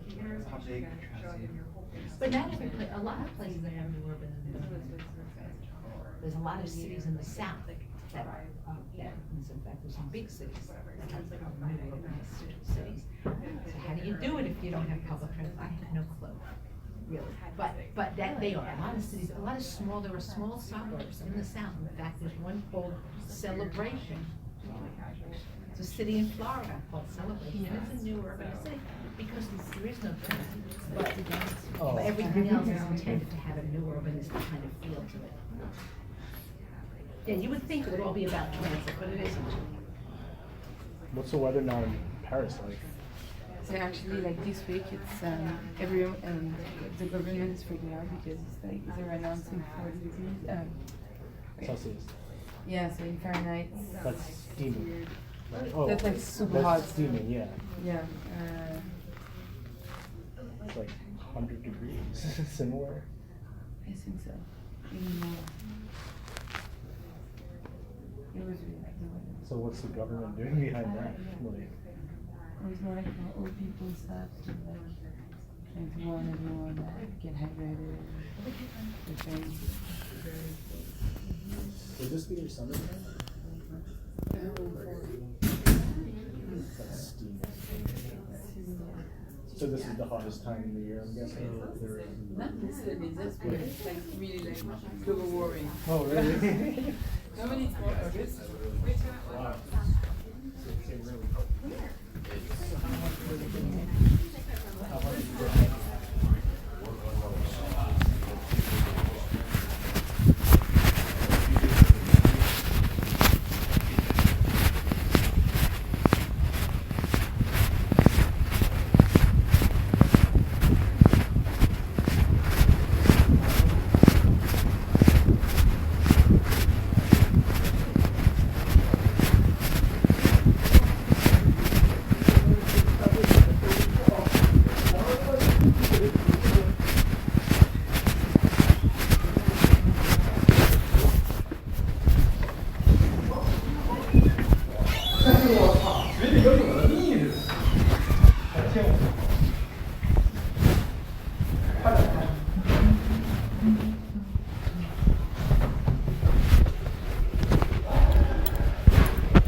How's your sister and husband?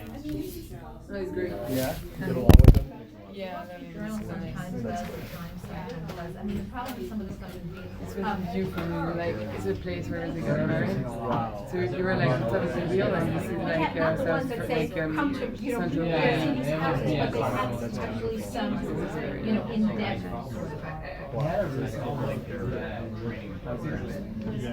This was like the In New York City, it was like over 50% of things that listed. It seems very small, but like there were a lot of In the tables. back. Yeah.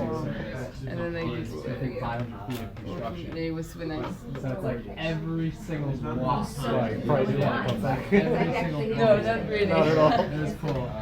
Because it was too Less than short. I'm 500, really happy to actually. be here over there It just was 3 days, especially in summer when South Africa Doesn't is so matter where nice. you're But like, moving, you're moving I just to want to construction. stay here, Yeah. share with my There's roses. so much development going on.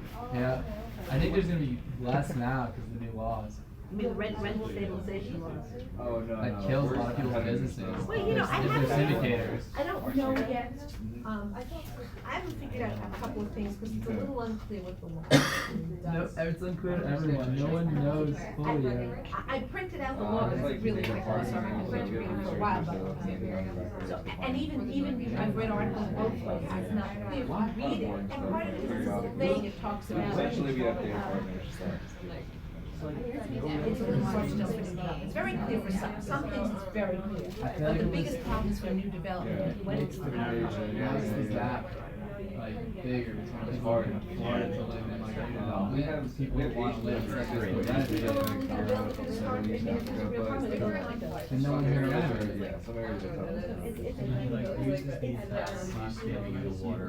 The problem with a lot of the laws. You normally ask me, I'm not going to laugh. Yeah. But the problem is you have to have a reality with wishes and practicalities. You know, I grew up in what's called an Article 5 development company co-op, right? It was built on urban renewal land, it's going to cost very cheap, they're scared. Money. They don't, the state doesn't build that. Nobody builds that kind of housing. There's a lot of reasons. But then the result is what it is.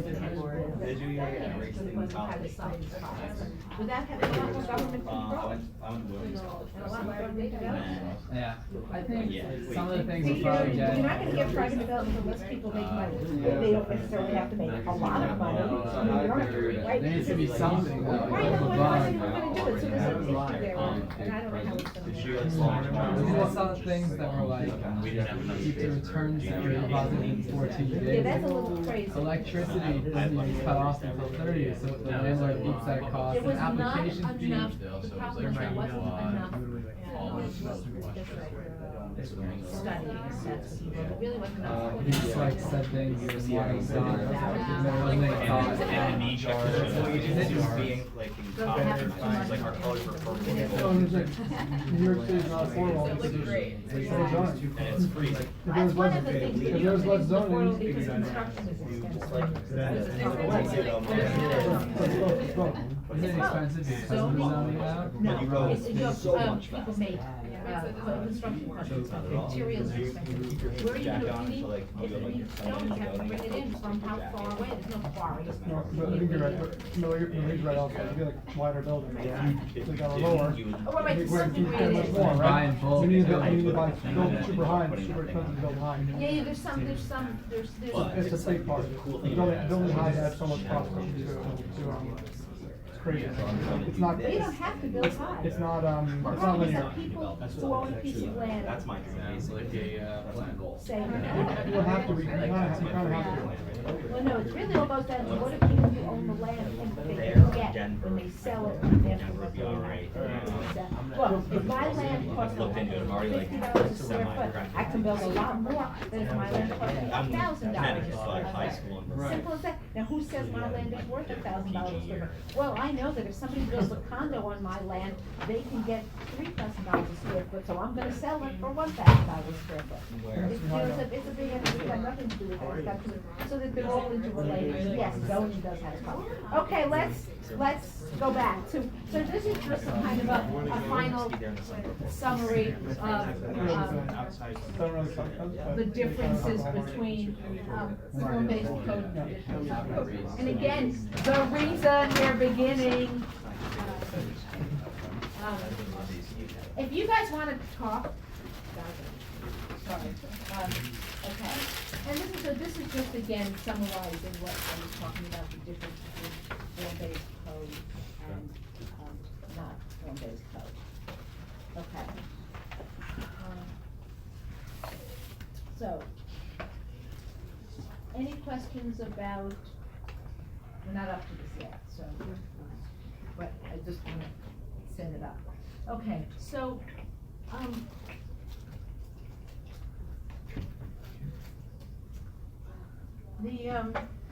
there were two articles that were for reading actually last week that we didn't really talk about, which was how skyscrapers can save the city and how the battle for sunlight shaped the city. Anybody read either of those articles? Anybody have any thoughts on those? Because how does skyscrapers save the city? What do they do? What is the author, saying about If it? I remember correctly, basically, he was anti, residential, single family, and saying the only way to save the city and save the land is by building higher, all over. And, he was giving different examples of where, they were trying to, forget the developers, trying to build, and he was stopped. I don't know if Davey Rosen, I forget who it was. I forget who the developer was, who was trying to build up in the upper west side, and he was shut down by the famous author, Tom Wolfe. Right, that was a while ago. Yeah, as well, yeah. So it was an interesting article, good historical perspective, but, you think it's as high as you can go, the better off you are, which kinda has some trade-offs. Oh, exactly, I mean, all of these things, we were just talking about the fact that it's expensive to build up. If you Yeah. have to build up, and just as a physical matter, right, the steel or the supports, whatever the actual practicalities of construction are, as you build up, it gets more expensive. It's cheaper to build a shorter building, but we're constrained on how much land there is in New York City. You can't go anywhere. People want to be in urban centers.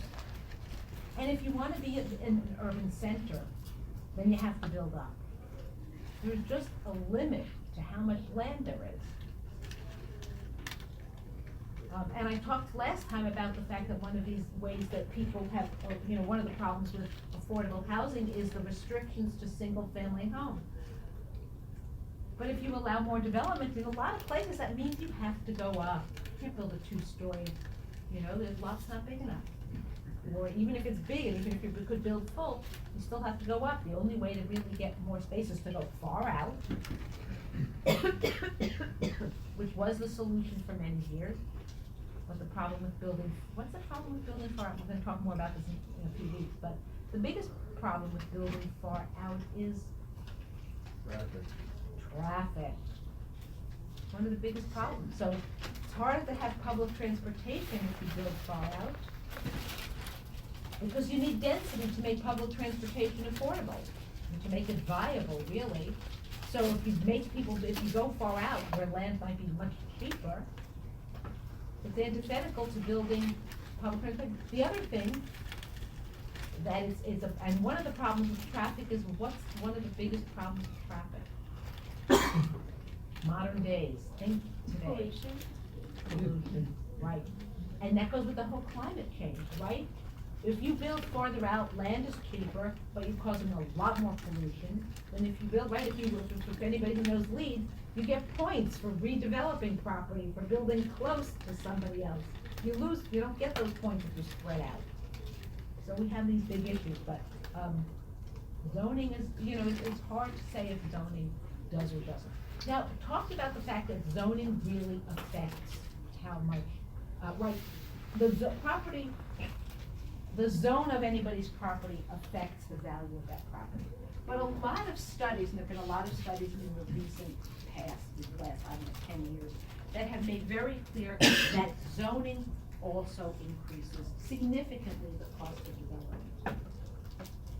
Why does zoning increase the cost of development?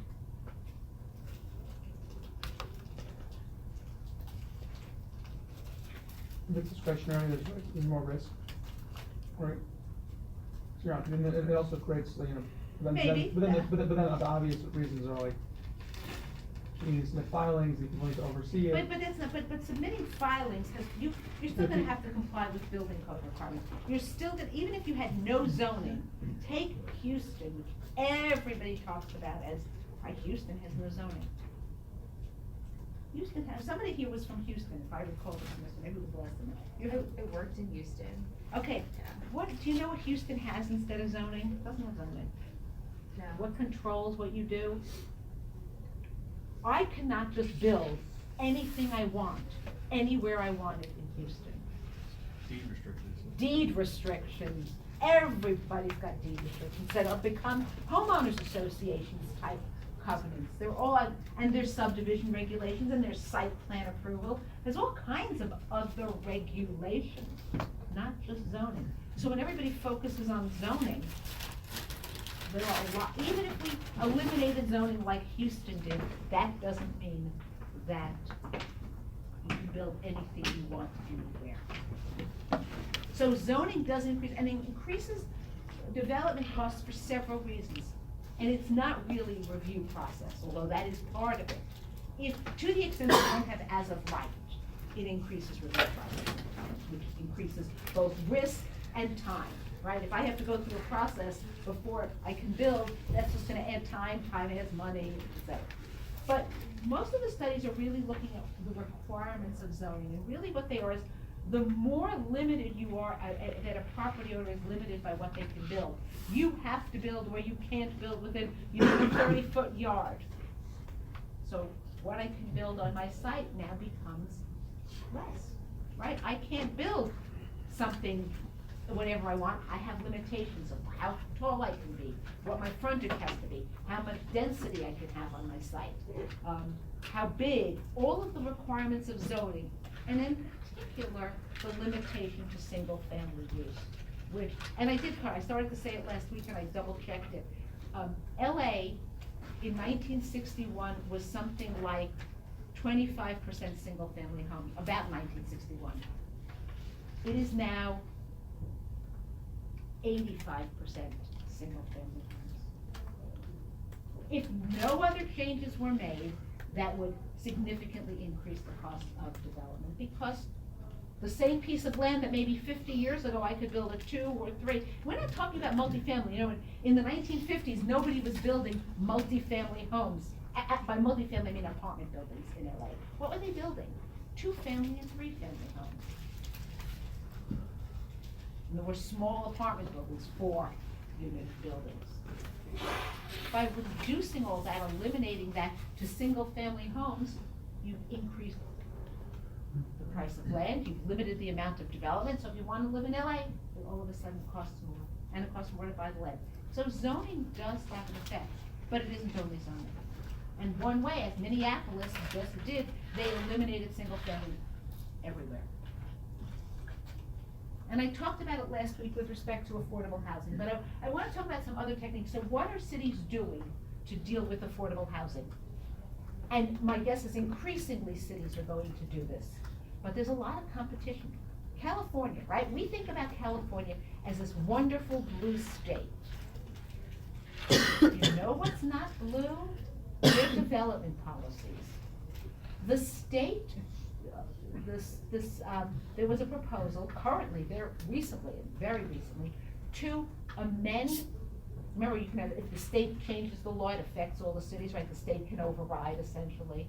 The state was going to adopt a law that allowed or required cities to have essentially increased zoning near transit hubs, near different kinds of transit. It didn't go anywhere. Did not get adopted. Why didn't it get adopted? Because all these nice liberal cities in California didn't want multifamily housing. Why don't they want multifamily housing? I mean, if you think about the cities that are the most iconic, like the, Malibu, or any of these big cities with the very expensive, what are some of the bigger ones where all the actors live? I'm sorry? No, yeah, but there's a couple of them that have, that you always hear about, that so-and-so just bought a house for Beverly Hills? Sorry? Beverly Hills? Not Beverly Hills. Bel Air. That's one of them, and some of them, they have only single-family housing, large lot zoning, and they don't want other people, because they want to maintain their value. So there's a real issue. We have a real problem about how do you deal with it? How do you deal with the need to build more housing? How do you deal with the problem of the need to make housing more affordable? Cities are responding in different ways. They said this attempt in California didn't work, but but California did amend its law several years ago to allow cities, essentially kind of gave cities the right in case there was a gap, to, and in some places required, so that single family, so if you had like if you had a garage and you wanted to convert it to a grandparent unit, right, that'd be related to the principal use, it's now allowed. It wasn't before, because it was single family housing, that's all you could have, so there's some areas where it's now required. So one way that, what are cities doing to deal with the problem of affordability? And again, I say that you're gonna have, you do development somewhere, you're likely to have to deal with this. So one is is inclusionary zoning, whatever it's called, whether it's voluntary or it's mandatory. Several cities have adopted mandatory policies. Chapel Hill, Denver, Beverly, Massachusetts, San Jose, San Diego. So they all have different ways of how much you have to require. And in most of these affordable housing, what they're doing is so if everybody's if you're doing residential development, you have to build affordable housing. Well, what if you're only building 6 units? In a lot of these places, you pay into some kind of a housing fund. Some places you have to build affordable housing, some places you either build affordable housing or pay into an affordable housing fund. The theory being that the city would then have the money to build affordable housing at some point. Some places are doing it, again, more of a voluntary. So that's another. When this money transferred to a voluntary fund, what is it stored for? Is it stored for another developer to do some development? So like New York, let's say New York City had it, and so they created an affordable housing trust fund, or a city that has something like affordable housing. It's gonna be held by the government, and the government's gonna have to figure out what it's gonna do with it. Whether the government is gonna use it itself, it's gonna use to support another developer in building affordable housing. Whichever way this government is gonna do it, but it's gonna be government based. Or government, right, because not everybody, if you're building 6 units, it might be hard for me to put in 10% or 15% affordable housing when I'm building 1 or 2 units, and so, but maybe I can put into a fund some dollar amount. Again, accessory, what I was saying is how you might, in places the cities are allowing accessory units, like a garage, which is the most common to be used for some kind of residential housing. Micro units are another way of dealing with, if you have minimum standards, right? New York City is trying to do something with micro units.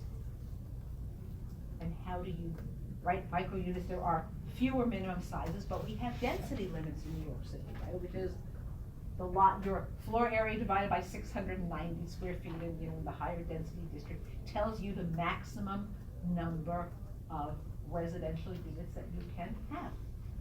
But I'm using a round number. My building has 69,000 square feet of floor area. And I wanna build, and I have and my density ratio is 690. So 69,000 divided by 690 gets me 100 units. Right? I can build 100 units. But there's nothing in the zoning, because New York City doesn't care whether they're 1-bedroom units, big good sized 1-bedroom units at 690 square feet, or tiny 2-bedroom units, or however I ratio it out, however I divide it up. And maybe I'm building 100 units, maybe I have a limit on how many people. The theory was, obviously, you want to have, but it doesn't really limit the number of people, does it?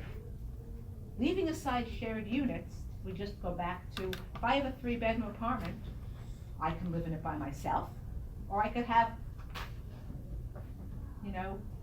my grandparents, my kids, if I had, grandchildren, brothers, sisters, we could all live in one apartment.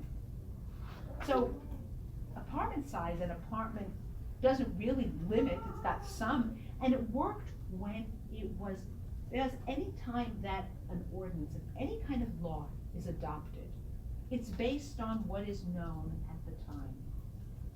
So when New York City originally adopted the standards of density, it was based on how people lived and unit size and what people did at the time. As we've changed, we have something else. I mean, going back to LA or Minneapolis, which was eliminated, originally, they allowed, for residential uses, they allowed more or less all residential uses anywhere in the city. Or not all, but most parts of the city could have 2 single-family homes, or 3-family homes, or 4-family homes, anywhere in the city. And then at some point, the cities decided they needed to restrict it to single-family. And at this point, they're deciding they have to change it, but it takes a long time to go back and change what's there. So zoning, like most regulations, it just has a lag time in it. But so cities are beginning to, getting me to where I was going, which is that cities are trying to deal with the affordable housing to some degree, but there's a huge political issue. And a huge public perception issue. Even in New York City, we have an enormous public perception issue of affordable housing. All right, we'll talk about landmarks and historic districts later, but one of the biggest problems for affordable housing in New York City is historic district and historic preservation. As we have more land in historic districts, that takes land out of the sort of market for big new development.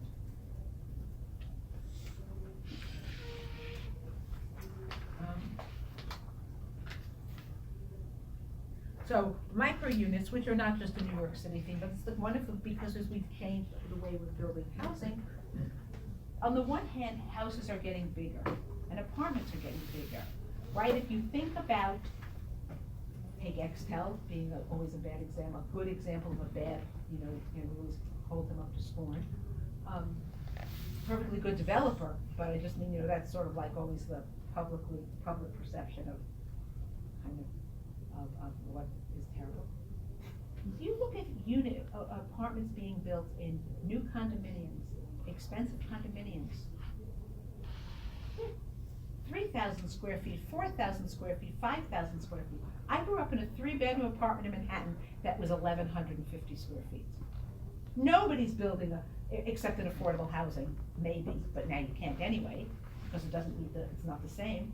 Nobody's building 3-bedroom apartments that are 1,150 square feet. So we've had, on the other hand, we now have shared housing and shared units. So cities are slow to respond, but there are different techniques, and different techniques are going to allow micro units are a way to deal with the affordability. If you allow people to build smaller units, you've got more units into the same physical space. So there's another way that cities are doing it. You're going to have to, again, think about what does the city allow. New York City doesn't allow micro units. The only way the city has allowed the 2 micro unit buildings that have been built is through a mayoral override. Did I talk about mayoral overrides? Okay. I did talk about this. Do cities have to comply with zoning? Cities. Do cities have to comply with their own zoning? No. Depends. So it isn't no. In some, it really is, in most states, cities actually do have to, because the law is going to tell them they have to. State law or city law is going to say that they have to. And in New York City, the city has to comply with local zoning. However, the mayor can override local zoning by issuing essentially a public necessity. Not an emergency, it's not an emergency situation, but sort of a determination that in the public interest, it is really necessary to allow for something to be done that does not comply with zoning. Is there any answer, so what? In public interest, it's really necessary. So the micro units that were built, the 2 buildings that were developed in Manhattan as micro units were done pursuant to a mayoral override. The mayor, issued there were studies done, and then, there was a public hearing and the whole thing, and the mayor issued like an executive order saying, We believe it is important to do these test projects in order to determine whether affordable housing, whether micro units are appropriate, and we're going to allow for this to happen. Otherwise, we could not have had micro units in this way. So it was a mayoral override. Another thing that affects affordable housing, of course, is parking, which affects the development of, again, lots of studies have shown that parking requirements really increase the cost of housing production. Either because they require that some of the lot on which you could otherwise build housing be used for parking, or they require a structure, and the structure is something that has to be built, so it adds cost. So parking requirements. Now, New York City determined through studies, and again, it's public. The public isn't always as receptive as you might think. Several years ago, when the city adopted the mandatory inclusionary housing and requirements and some of the other recent changes in 2016, the city proposed eliminating parking requirements everywhere that it determined it was transit rich. You know, if everybody in the community board was within a certain distance of public transit, which was the subway, then the city proposed eliminating all parking requirements. And the community boards opposed it, so it did not get adopted. Huge outcry from the public. People are concerned about there not being enough parking. Even though studies show that, you know, in a lot of places, these parking lots are not in use. And in fact, the studies show that the richer you are, the more parking spaces you want, and that lower income public in New York City, again, this does not apply to places outside where you need a car, that lower income population in New York City, for the most part, doesn't have cars and doesn't need parking. So the city ended up eliminating it for affordable housing in a lot of places. But it was going to eliminate it for a lot more people, but there was too much public opposition. In fact, there was opposition to eliminating it for senior housing. So, you know, right, even though we all know that as you get older, at some point, you may not, depending on who you are, you may not drive. You possibly shouldn't be driving, right? There's lots of reports that talk about that. Nevertheless, the public in New York City, the community boards outside of Manhattan, is not in Manhattan, Brooklyn and Queens were very concerned about eliminating parking requirements for senior housing. So if that makes sense, older people who can drive need it the most because they can't really walk as well. And then that may be the reason. Yeah. I'm not saying what it isn't. On the other hand, this is New York City, right? Had I not moved out of New York City, I would never, I didn't learn to drive till I was over 40. And had I never moved out of New York City, I would never have learned to drive. Right, this is New York City, so lots of New York City doesn't drive anyway. A lot of those. Way less than depending on, although now, again, because as you get richer, you have more cars. So as we've gotten wealthier in New York City, there actually has been an increase in parking and the demand in those areas where the wealthier live. But again, this is another way of doing it. So what's likely to happen in your sort of development career, the Uber and other types of this, the whole Uber vehicle use, and possibly the autonomous driving, in theory should reduce the demand for parking, right? People have already found that shopping centers need less parking spaces need fewer parking spaces than they used to, because more people are not, a certain number of people are not driving. They are taking Uber to get to the shopping center. And so there's already been a decline, but we don't yet have zoning in most places that's reflected, because when New York City did it in 2016, it really wasn't anything about the Uber economy and that kind of car sharing economy. It was really more about the demand for cars and demand for parking in New York City. Because, right, it was adopted in 2016, that means it was based on studies in 2014, 2015, 2013, which is way before Uber was as ubiquitous as all of them, Uber and the rest are as ubiquitous as they are now. So I think that parking is going to change, and that's going to have a big impact on the affordable housing. Okay.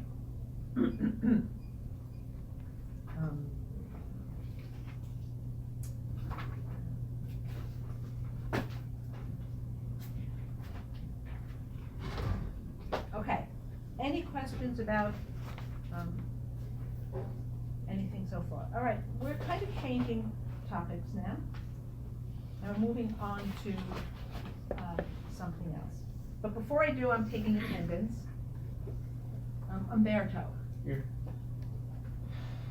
Alex. Here. Bass. Raphael, are you working on? Julius. Jennifer. Mary, back there.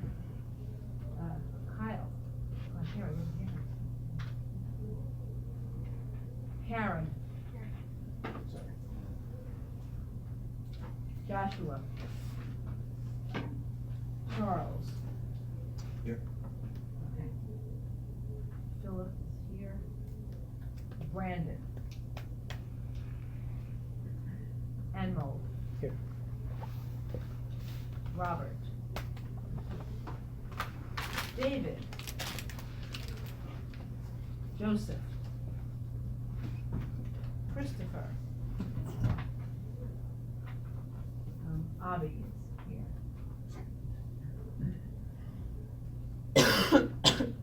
Zachary. Yep. Nicole. All right, I have to take her out to drop the class. Okay. Jesse. Other Alex. Sounds terrible to do, but, Ling. Jack. Yep. And you. Okay, all right, so we talked about zoning, talked about flexibility techniques. And now we're gonna talk about not relief. What happens, two ways to think about it. One, what happens if the zoning is allowed, well, because of the requirements of the zoning, you cannot develop on your, and we'll do a kind of a very basic, a very simple one. Zoning requires that you have a 20-foot front yard, a 30-foot rear yard, and 10-foot side yards.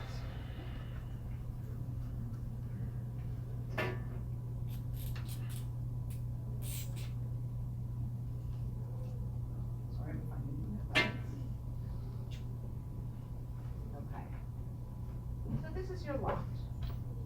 And you have to have a 20-foot front yard here, and a 30-foot rear yard here, and let's say 10-foot side yard, and a 10-foot side yard, okay? Those are your requirements. Now what happens if on your particular property,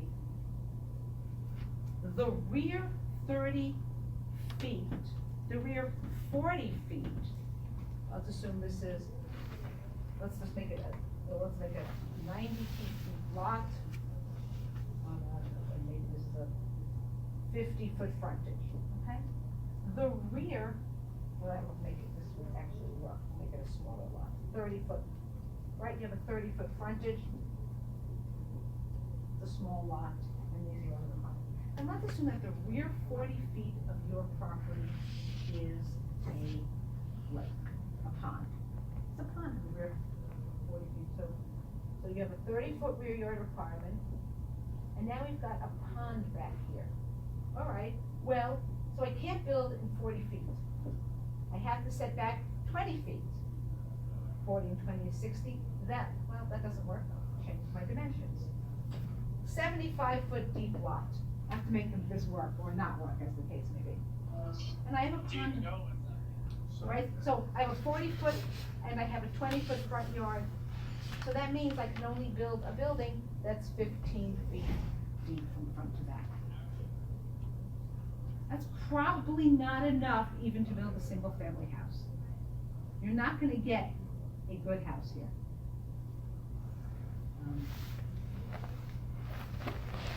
What do you do?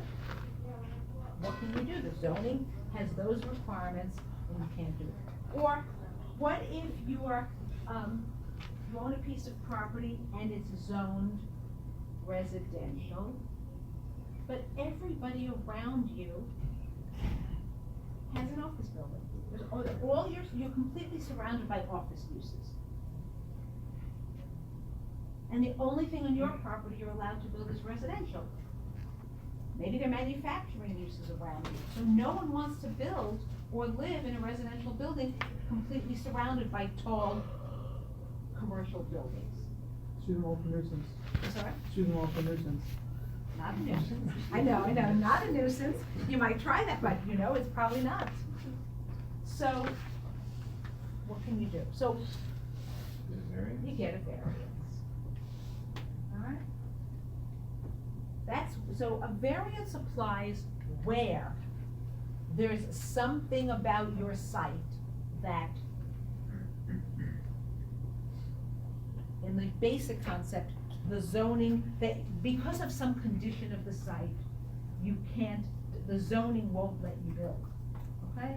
So, what is the variance? Because of the size, shape, topography, or physical characteristics of a piece of land, strict compliance with the zoning resolution causes a hardship. It's an individual relief technique. My property is such that, now in theory, it's land-based, right? It's because of problems with my land.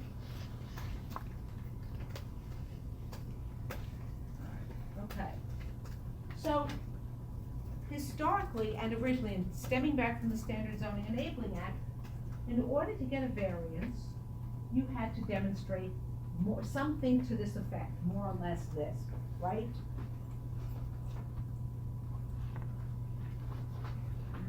That you had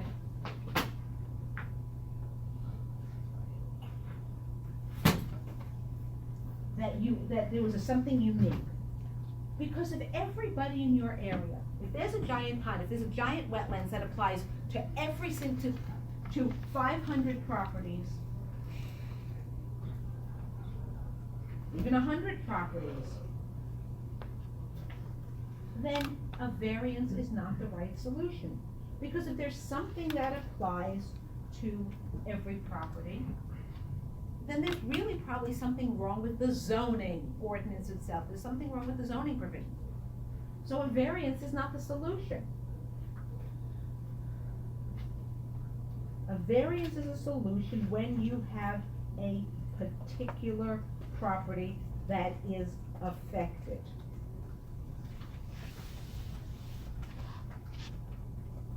Now, why would your property have a particular condition? Why would it get, how could it possibly have? Let's assume I'm a unique property, or let's take a different scenario. So, let's take a different scenario. I have a weirdly shaped piece of property. My property is triangular. Do it backwards. Right, I have a triangular piece of property. So I would have to build here. Well, I can't, there's not enough to meet all the side yard requirements, I don't have enough dimension there. So again, I'm with something very narrow. Why would the zoning have how did the zoning create these conditions? What was the cause of these conditions? Zoning is just kind of general, right? There's outliers or specific cases that don't work. Well, mostly because land is developed before the zoning gets adopted. Land was created. So, right, I mean, if you had raw land, if I was building a new city, right, I'd go out somewhere and I'd create a city, and I create zoning, nobody's gonna be there. I'm gonna go and I'm gonna create zoning that works for everybody probably. I know this land has ponds, so I'm gonna have different zoning. I know that land, I'm not gonna create lots that are narrow and skinny. I know that this land is mountainous, so I'm gonna make it different zoning. But development existed before there was zoning, so a lot of problems arise because when you zone, you create these conditions. And part of it is just zoning, but once you have development, you can't make it, even if you say, oh, this area is really, we have lots of single-family homes here, so we'll zone it for single-family use. There's likely to be a home that was pre-existing, it didn't comply, or there's likely to be something that doesn't comply, and you can't. But it's mostly, other ways that you can create a need for a variance might be, so we have a street here, this is my street.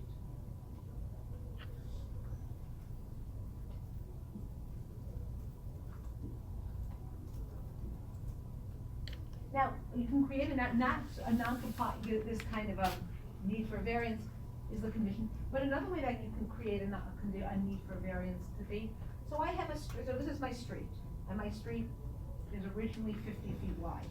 The city decides to widen the street. Now the city has widened the street, it's taken off 5 feet, right? They've acquired some of my frontage. My lot is now 5 or 10 feet smaller. Maybe had I built before, I could have built, but now I can't. So a lot of times, the need for a variance doesn't arise really because of something you've done, but sort of a condition there. All right, but it's something unique about it. Oh wait, you can't, and the concept of zoning is, right, you have a unique, and because there's something unique about your piece of property, some physical condition about your piece of property, you can't get a reasonable return if you developed, creates unnecessary hardship. In that scenario, it's not so much a reasonable return, but I would have to build a house. The first one I said I'd have to build a house that was 15 feet deep, and nobody wants a house that's only 15 feet deep. It creates, no one's gonna buy it, nobody's gonna rent it from me at anything reasonable for me to make a reasonable return on. Okay. Not self-created. Now, to some degree, everything is self-created, right? I want to build a house on my lot, that's self-created. But the condition wasn't self-created. I didn't put the pond there. The pond was there. People apply for variances before they even buy a property, right? If they want to develop a certain something, Well, you have to generally have to have an ownership interest, so if you want to buy my property, I would have to apply for you in a sense. Yeah. And then you have a contract. Most contracts are not conditional. So a lot of these things are probably brought up before the sale. They're an issue, but a lot of, you don't see that many conditional contracts. I am only buying it if I can get if I can get a variance. I don't know that I've ever seen a contract where, I'm sure there are, but you don't see many. Okay, but it's not self-created.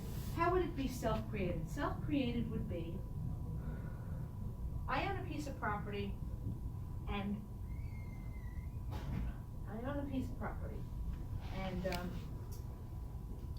One quick question. Yeah. If the pond were a pool, would it be the same thing? Probably not, then you self-created. I built a pool. Now. So no, you buy a house, there's already a pool. Well, self-created doesn't necessarily mean you did it. Mm. And you don't kind of, it gets a little complicated because there are some things where the fact that someone else did it doesn't prevent you from doing something. But in this case, you built the pool and then you sell it to me and I can't build a house now because you built the pool. That might be considered self-created. But a simpler example of self-created is, I will change my scenario a little. My pond is over here on the side yard. Okay, so there's my pond. And I originally owned this property. And I subdivided to create 2 lots out of it. So before, I could have built a very nice house. Okay? there was plenty of room over here to build a nice house. I subdivide my lot. And I've created this condition by subdividing my lots. That's self-created. I created that condition.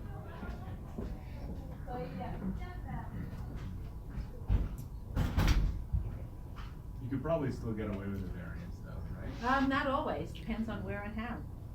I mean, the condition in this example still existed beforehand. But beforehand, I could build, I didn't have a hardship, I could have built, Yeah, but you couldn't build 2 houses. but who says I have to build it? There's no, you never, as a basic, let me give you this now, if I haven't told you this before, you have no right to develop to make the most valuable use of your land. You do not have a right.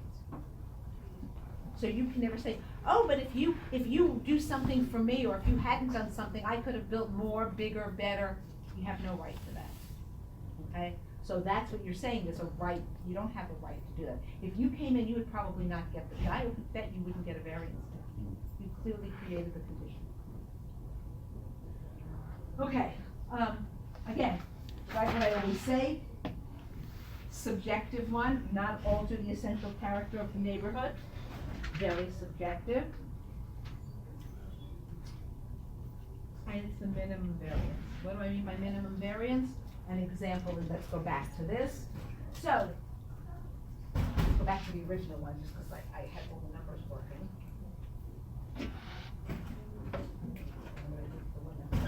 I had my pond up there, so the original one. Okay, so I could get a decent house. I don't know how big a single family house do you have to be?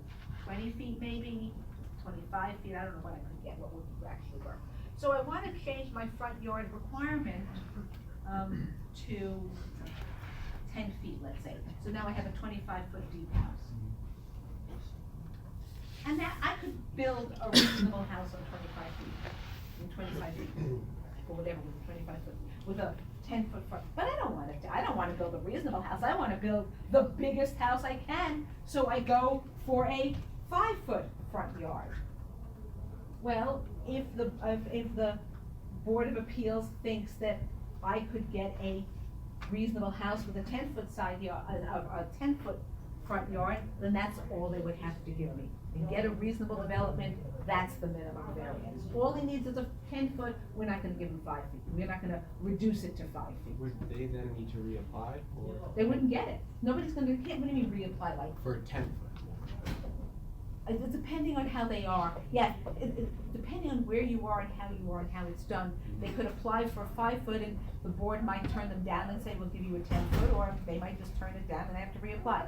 Not like you know the answer, I can't give you a definite answer.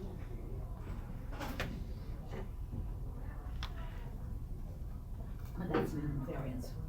In New York City parlance, I go for a variance and I want a 5.7 FAR in a district that only allows a 4 FAR, and the BSA determines, you know what, you can get a reasonable return if it's a 4.8 FAR, we're only gonna give you a variance for 4.8 FAR. That's a minimum variance. Okay. Does the variance transfer on sale or not? Yeah, the variance, all land use regulations run with the land. For the same thing, if I got a variance for a use, I've been talking about bulk, but let's talk use.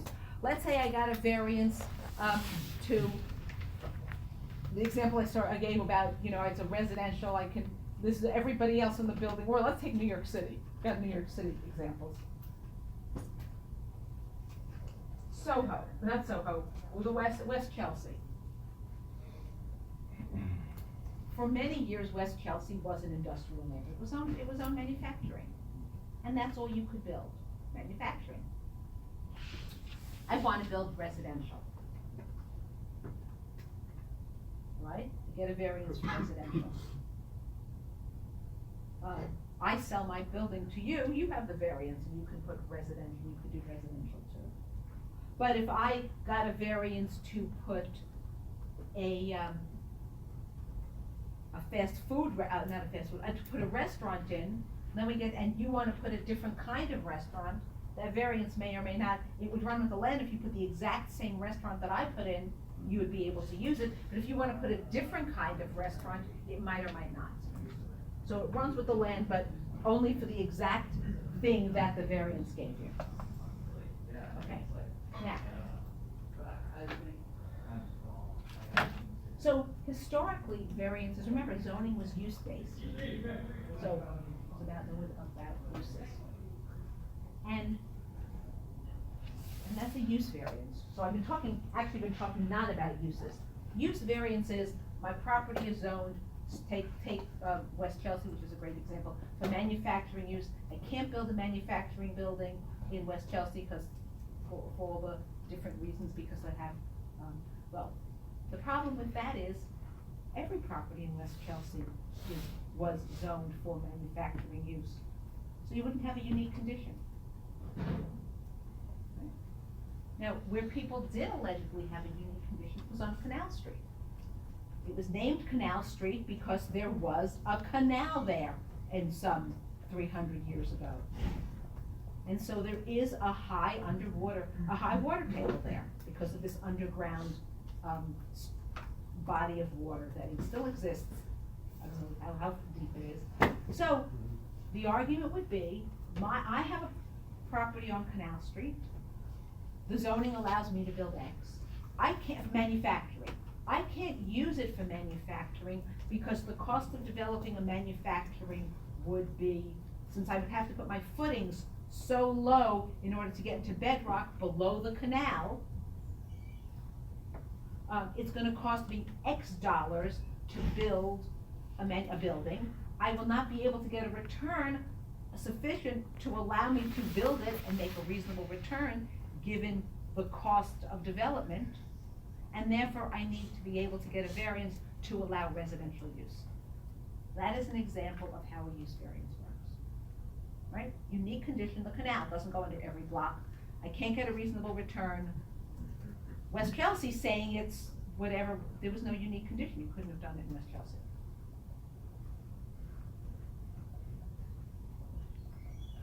At some point, every state allowed for use variances. And now, what this is called is, this is an area variance, either a bulk variance or an area variance, because it's not use related, right? It's nothing to do. I'm building a single family house either way, it's just what my single family house has to look like.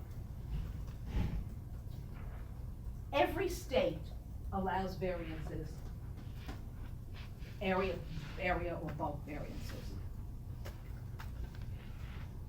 About 35 states allow use variances.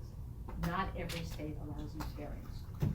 So if I was in my Canal Street condition, and that was the condition in New York State did not allow for use variances, and I wanted to get a variance, the only thing I could do is apply for a variance to build a bigger building. Or to make some other changes to the bulk regulations, but I couldn't change the use. So, it depends on state, city, exactly. Now, those were historically the findings. But over time, states have begun to recognize that the use variance test, the hardship test, really isn't necessarily always, isn't appropriate for both issues. And many states, either through court decisions, judicial decisions, or through changes in state law, no longer require those standards to get a bulk variance.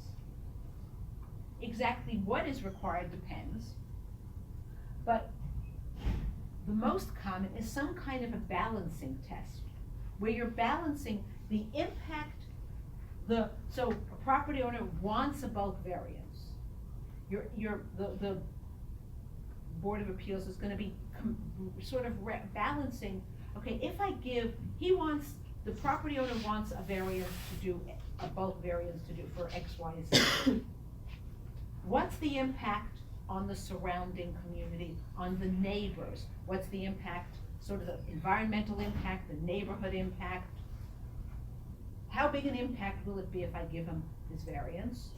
Versus how harmful, how much will the property owner be hurt if I don't give him the variance? So you're weighing the impact to the neighbors and the community from granting the variance against the impact to the property owner from not granting the variance.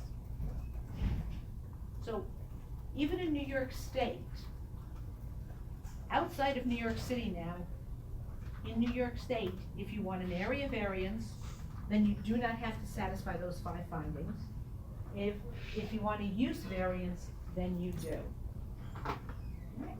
So now let's go through New York City variance standards. So in New York City, there are the same standards for both use and bulk. Right. And this is actually just straight from the zoning resolution. Unique physical conditions, narrowness or shallowness, or other topographical or physical conditions in the particular zoning lot. Now, a condition that's inherent in the particular zoning lot seems to apply to a land, right?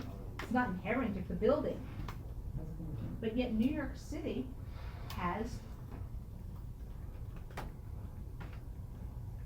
determined, in fact, the argument that my building, I have a manufacturing building, I have a 25-footer in a manufacturing district, right, because, and for modern manufacturing use, you can't make a manufacturing use viable if your building is 25 feet wide and it was built in 1895 and you don't have large elevators, or maybe you only have stairs, maybe you do have column free space, but it's only 25-footer, you have no elevators. You are able in New York City, if you can prove that you have a building, so again, it's not inherent in the land. If you demolished your building, you might be able to build a new building that was appropriate. Because one of the weird things about New York City is the BSA, which is the agency that issues variances in New York City, when you're going in to say, I can't develop manufacturing use, they never ask you, how about office use? They don't ask. I don't know why. I can't develop my 25-foot or my 30-foot wide building. It was a manufacturing building built in 1895. I can't make it's not viable for manufacturing use today. Therefore I need to do residential. The BSA doesn't say, okay, well, what about an architectural studio? What about a small office building? They never make applicants prove that they can't use it for any use. Supposed to, but they in fact don't. Okay, so there's a uniqueness, a unique physical condition, so that's the first one. And it's not due to circumstances created by the right, so it's not generally applicable, it's applicable to my site. Okay. Because of the physical condition, there is no reasonable possibility that I could build something on here and get a reasonable return. Okay. This finding shall not be required for the granting for a non-profit. Why not? Because of course a non-profit doesn't have a reasonable return. A non-profit by definition has no return. I don't have a reasonable return means some kind of profit on my investment. If I'm a not-for-profit, I'm not making any profit. There's no return on my investment. My return is being able to provide whatever public use I'm providing. I'm a school. I'm a religious institution. I'm a doctor's office, right? There's no return that I'm getting. I'm providing a service. So New York City, you do not have to require. You don't have to if you're a not-for-profit. Right. But what that means.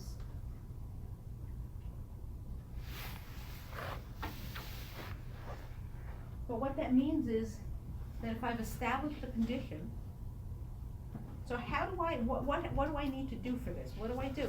So essentially what that means is if you're a not-for-profit and you say, I need this to satisfy my goals as a not-for-profit. I'm a school, and in order to meet my educational needs, I need to build a gymnasium that will be the full lot, and I can't provide a rear yard. Okay? The BSA can't say, well, yes, you could do it, say you don't really need a gymnasium. They can't argue. If a not-for-profit, essentially, particularly a school and a religious institution, says, I need it to satisfy my purpose, the BSA can't argue with it.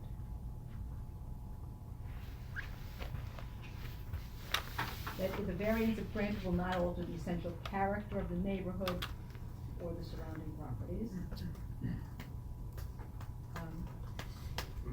That it wasn't self-created. But if you purchased the lot, so somebody asked the question, it's not gonna, if you meet all the other requirements and you bought a lot that had the pond on it, the pool on it, you would be allowed to, get the variance if you made all the other findings. And that it's, the board may permit a lesser variance. So in New York City, you apply for a 5.7 FAR in a district that allows 4, and the board will give you a 4.9, a 4.8, whatever it is. In some places, the boards may not, they might actually reject it, and you do have to, it's gonna depend. Here, it specifically says that the board can grant the lesser variance. So, common exceptions to the standard fund. Who doesn't have to? A not-for-profit, religious institutions, or schools. And that came out of, partly it came out of the New York City, but this applies in many places.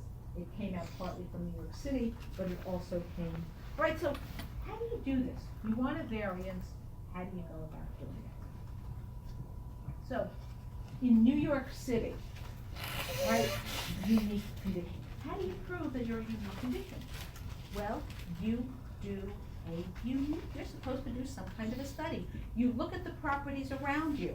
Of the 50, of the blocks on either side, north, south, east, and west, there's only one other property that has my same condition.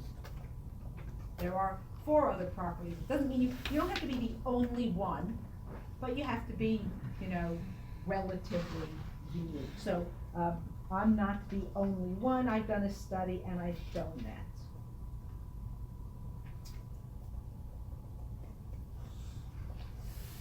All right.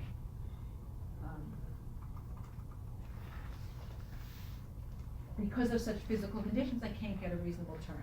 How do you prove it? You have to do studies. Okay, if I'm gonna build, let's take something other than the manufacturing. Let's take, I need to build a bigger residential building than the zoning allows because of something unique to that. Okay, well, the zoning allows, let's say a 3 FAR for residential use in this district and then we'll apply. Oh, you would have to do a study. Here's the unique condition. Let's take the Canal Street scenario. It's an underground street. So I have to put my footings. This is how much it would cost me to put footings adequate to support my building. It will cost me this much. So the land costs this much. The cost of the footings, which is the unique condition, adds this much cost. Therefore, the entire cost of development is X dollars. Once I build, if I build in accordance with the zoning, I'm only going to get a return of X plus 1%, which isn't enough. Isn't enough. That's what you say. Therefore, I need to build a building that will allow me 2X in a return. Okay, and you would do the study and to show it. How do you do the study? This is how much it's going to cost me to develop. This is how much I can rent my property for. And you have to do actual detailed studies that show all of that. And when you go to the BSA, the board will say things like, well, you assume because the people on the board in New York City, engineer, architect, these are knowledgeable people, and the engineer will say, well, I see that you use this kind of glass. Did it occur to you to use that kind of glass, which is half the price? Or you put in a structure that looks like this. Did it occur to you to put in a structure? Or it really should only cost you $100 a square foot for this type of construction rather than $150 a square foot. So I think your analysis is wrong. I really do look at this in very great detail. But that's not true everywhere. In many places, it's much less detailed, and the applicants really say, essentially, I want it. And I can show you, and I want it, and this is why, and I meet the findings, and I don't provide much evidence. Generally, a lot of places, particularly if it's a bulk variance, it's gonna work. If you're doing this right, you're doing this, outside of New York City, you're doing this balancing test. Well, I wanna build, you know, my property, I wanna put a new floor on because I need to add another bedroom on my house. Well, this bedroom is only gonna extend out another, 10 feet into the rear yard, so I'm gonna have a problem with my rear yard. Well, the buildings behind me are all pretty far back from their yard, and my neighbors don't object, and it's already paved, so I'm not adding more, impervious surface. That's pretty much it. So it depends on where you are as to how detailed and how complicated and what they're going to require. Now, just like with respect to a special permit, you need evidence. But as I say, it's really, if you say, the scenario I just gave you. So I've come in and said, look, I need to build an extra bedroom because I have more kids, I need a bigger bedroom, I need to build, and I want another bathroom because it's nicer and I could use another bathroom, I need a bigger kitchen, whatever it is. Well, and I need a variance on the rear yard of 5 feet. Well, that's what I'm coming in for. Well, do I have any issue with it? I'm looking for the specific standards.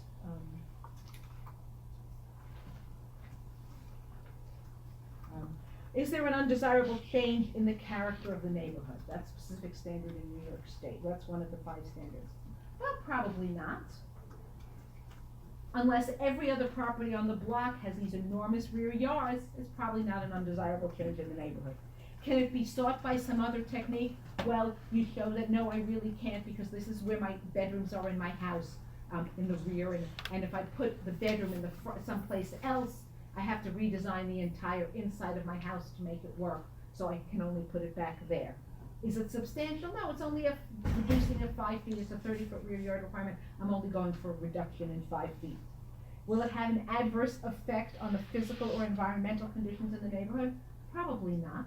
Again, it's already a paved surface, so I'm not adding to the impervious surface by putting a building there instead of just pavement, it's still impervious. Is it self-created? Yes, it's self-created, but you really disregard that. That's it. And all I would have to do if I want that variance is I make those statements. And unless there's a reason where the board disagrees with me, like, don't be ridiculous, you have a bedroom on the side of your house and you have a 40-foot side yard and you could easily put it there. The fact that it won't be as perfect, you can still do it. So they might do something like that.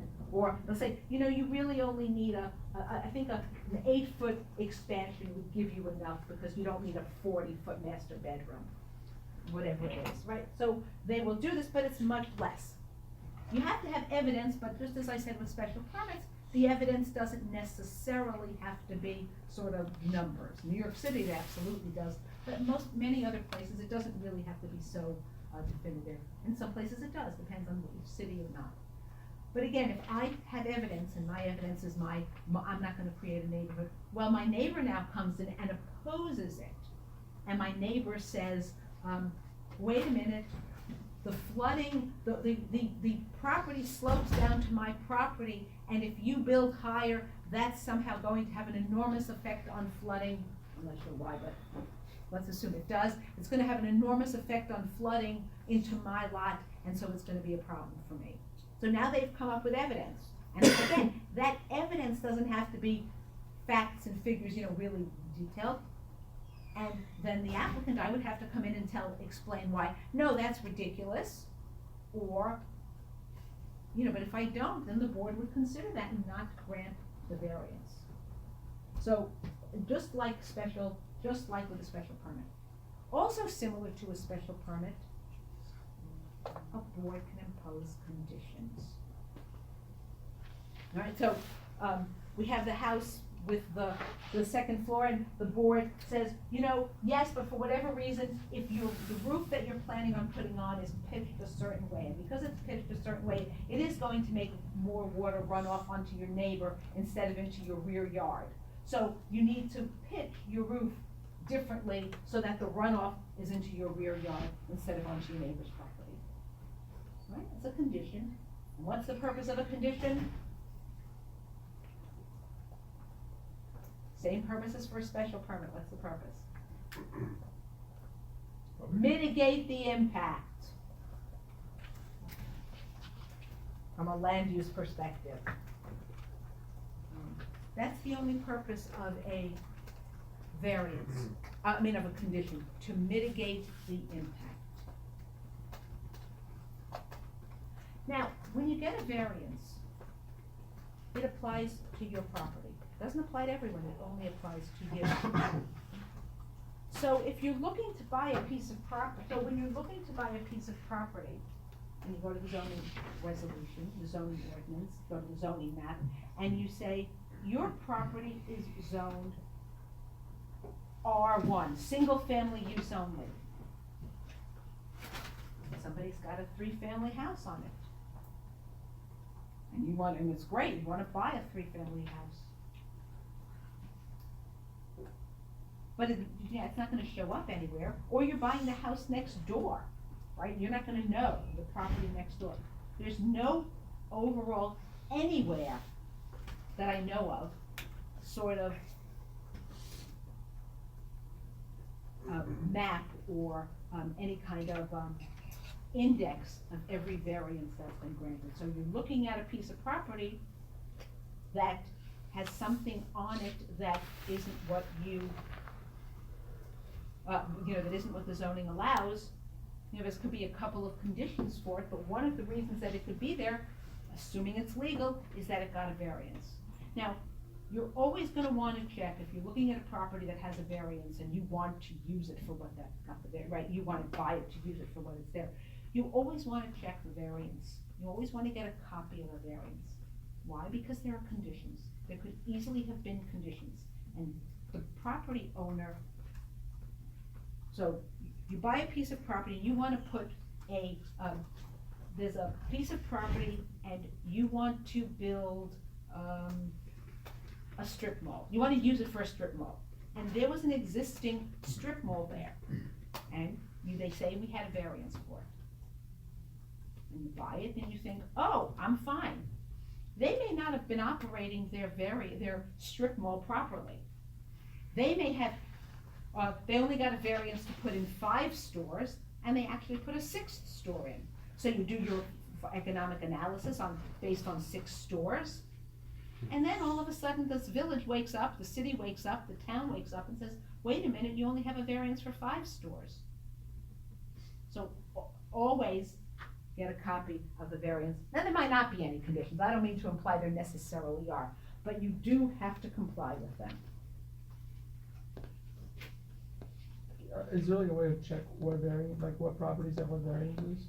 Except for like searching through Well, in New York City, you can go to the BSA and you can request. You can say, can you tell me if there have been any variances issued with respect to the property on block 735, lot 23 in Manhattan? And they'll go through their records and send you what they have.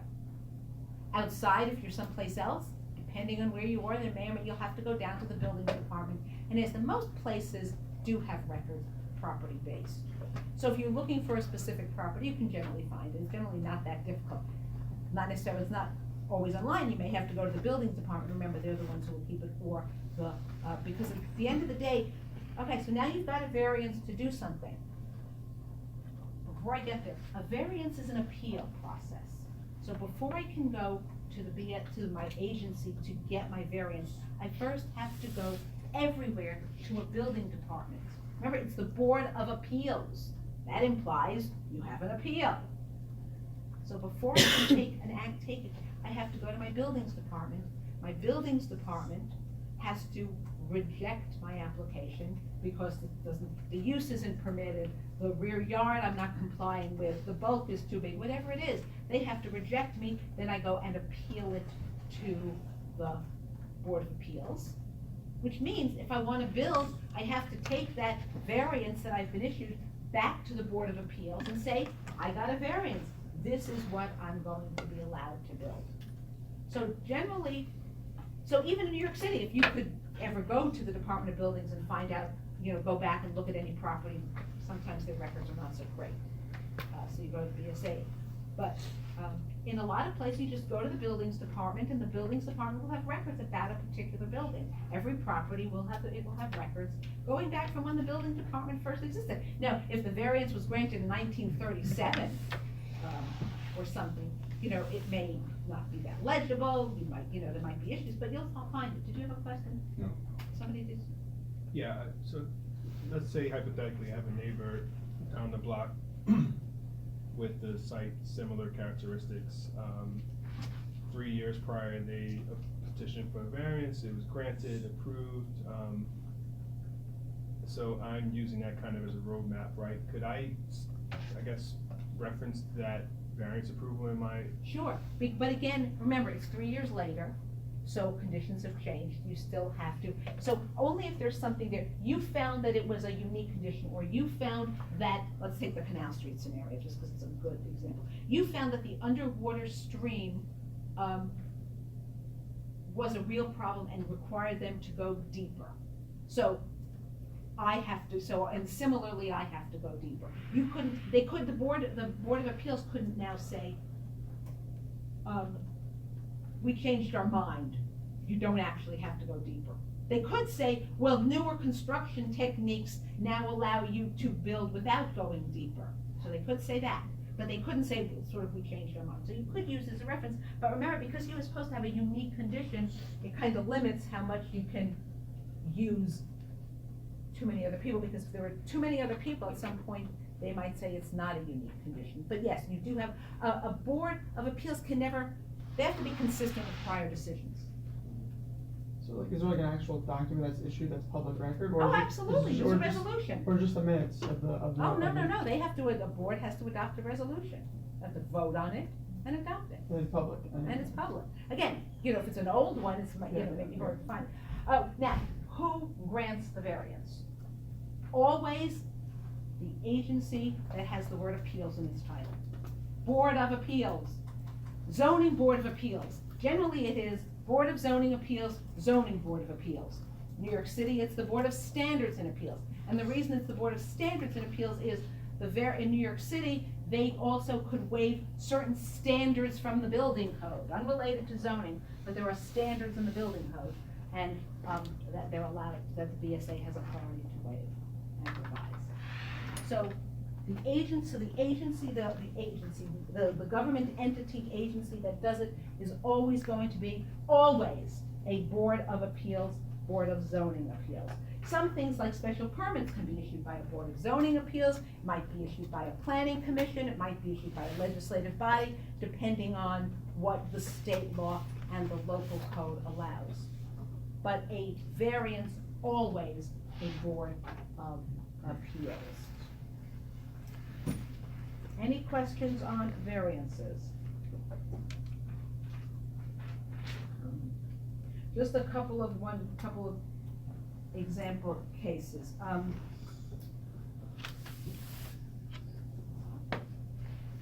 Just as in special permits, if everybody opposes them, just like as I said, with the special permit, if everybody in the neighborhood doesn't want fast food restaurants, so they oppose a special permit for a fast food restaurant, just because there's a lot of people is not a basis. Similarly with the variance, everybody in the neighborhood opposes it, is not a basis for denying a variance. There has to be evidence. Again, except that one of the findings does not alter the essential character of the neighborhood. But it's not that they're opposed to it, it's that they're saying something about the essential character of the neighborhood, or that is. Variances are granted, always gotta be a public hearing. The applicant always has to have the right to present evidence. Some places, the evidence is on the record, is sworn in. In some places, applicant has to be sworn in and just take an oath, just like you would in court. And in some places, they do not have to. That purely depends.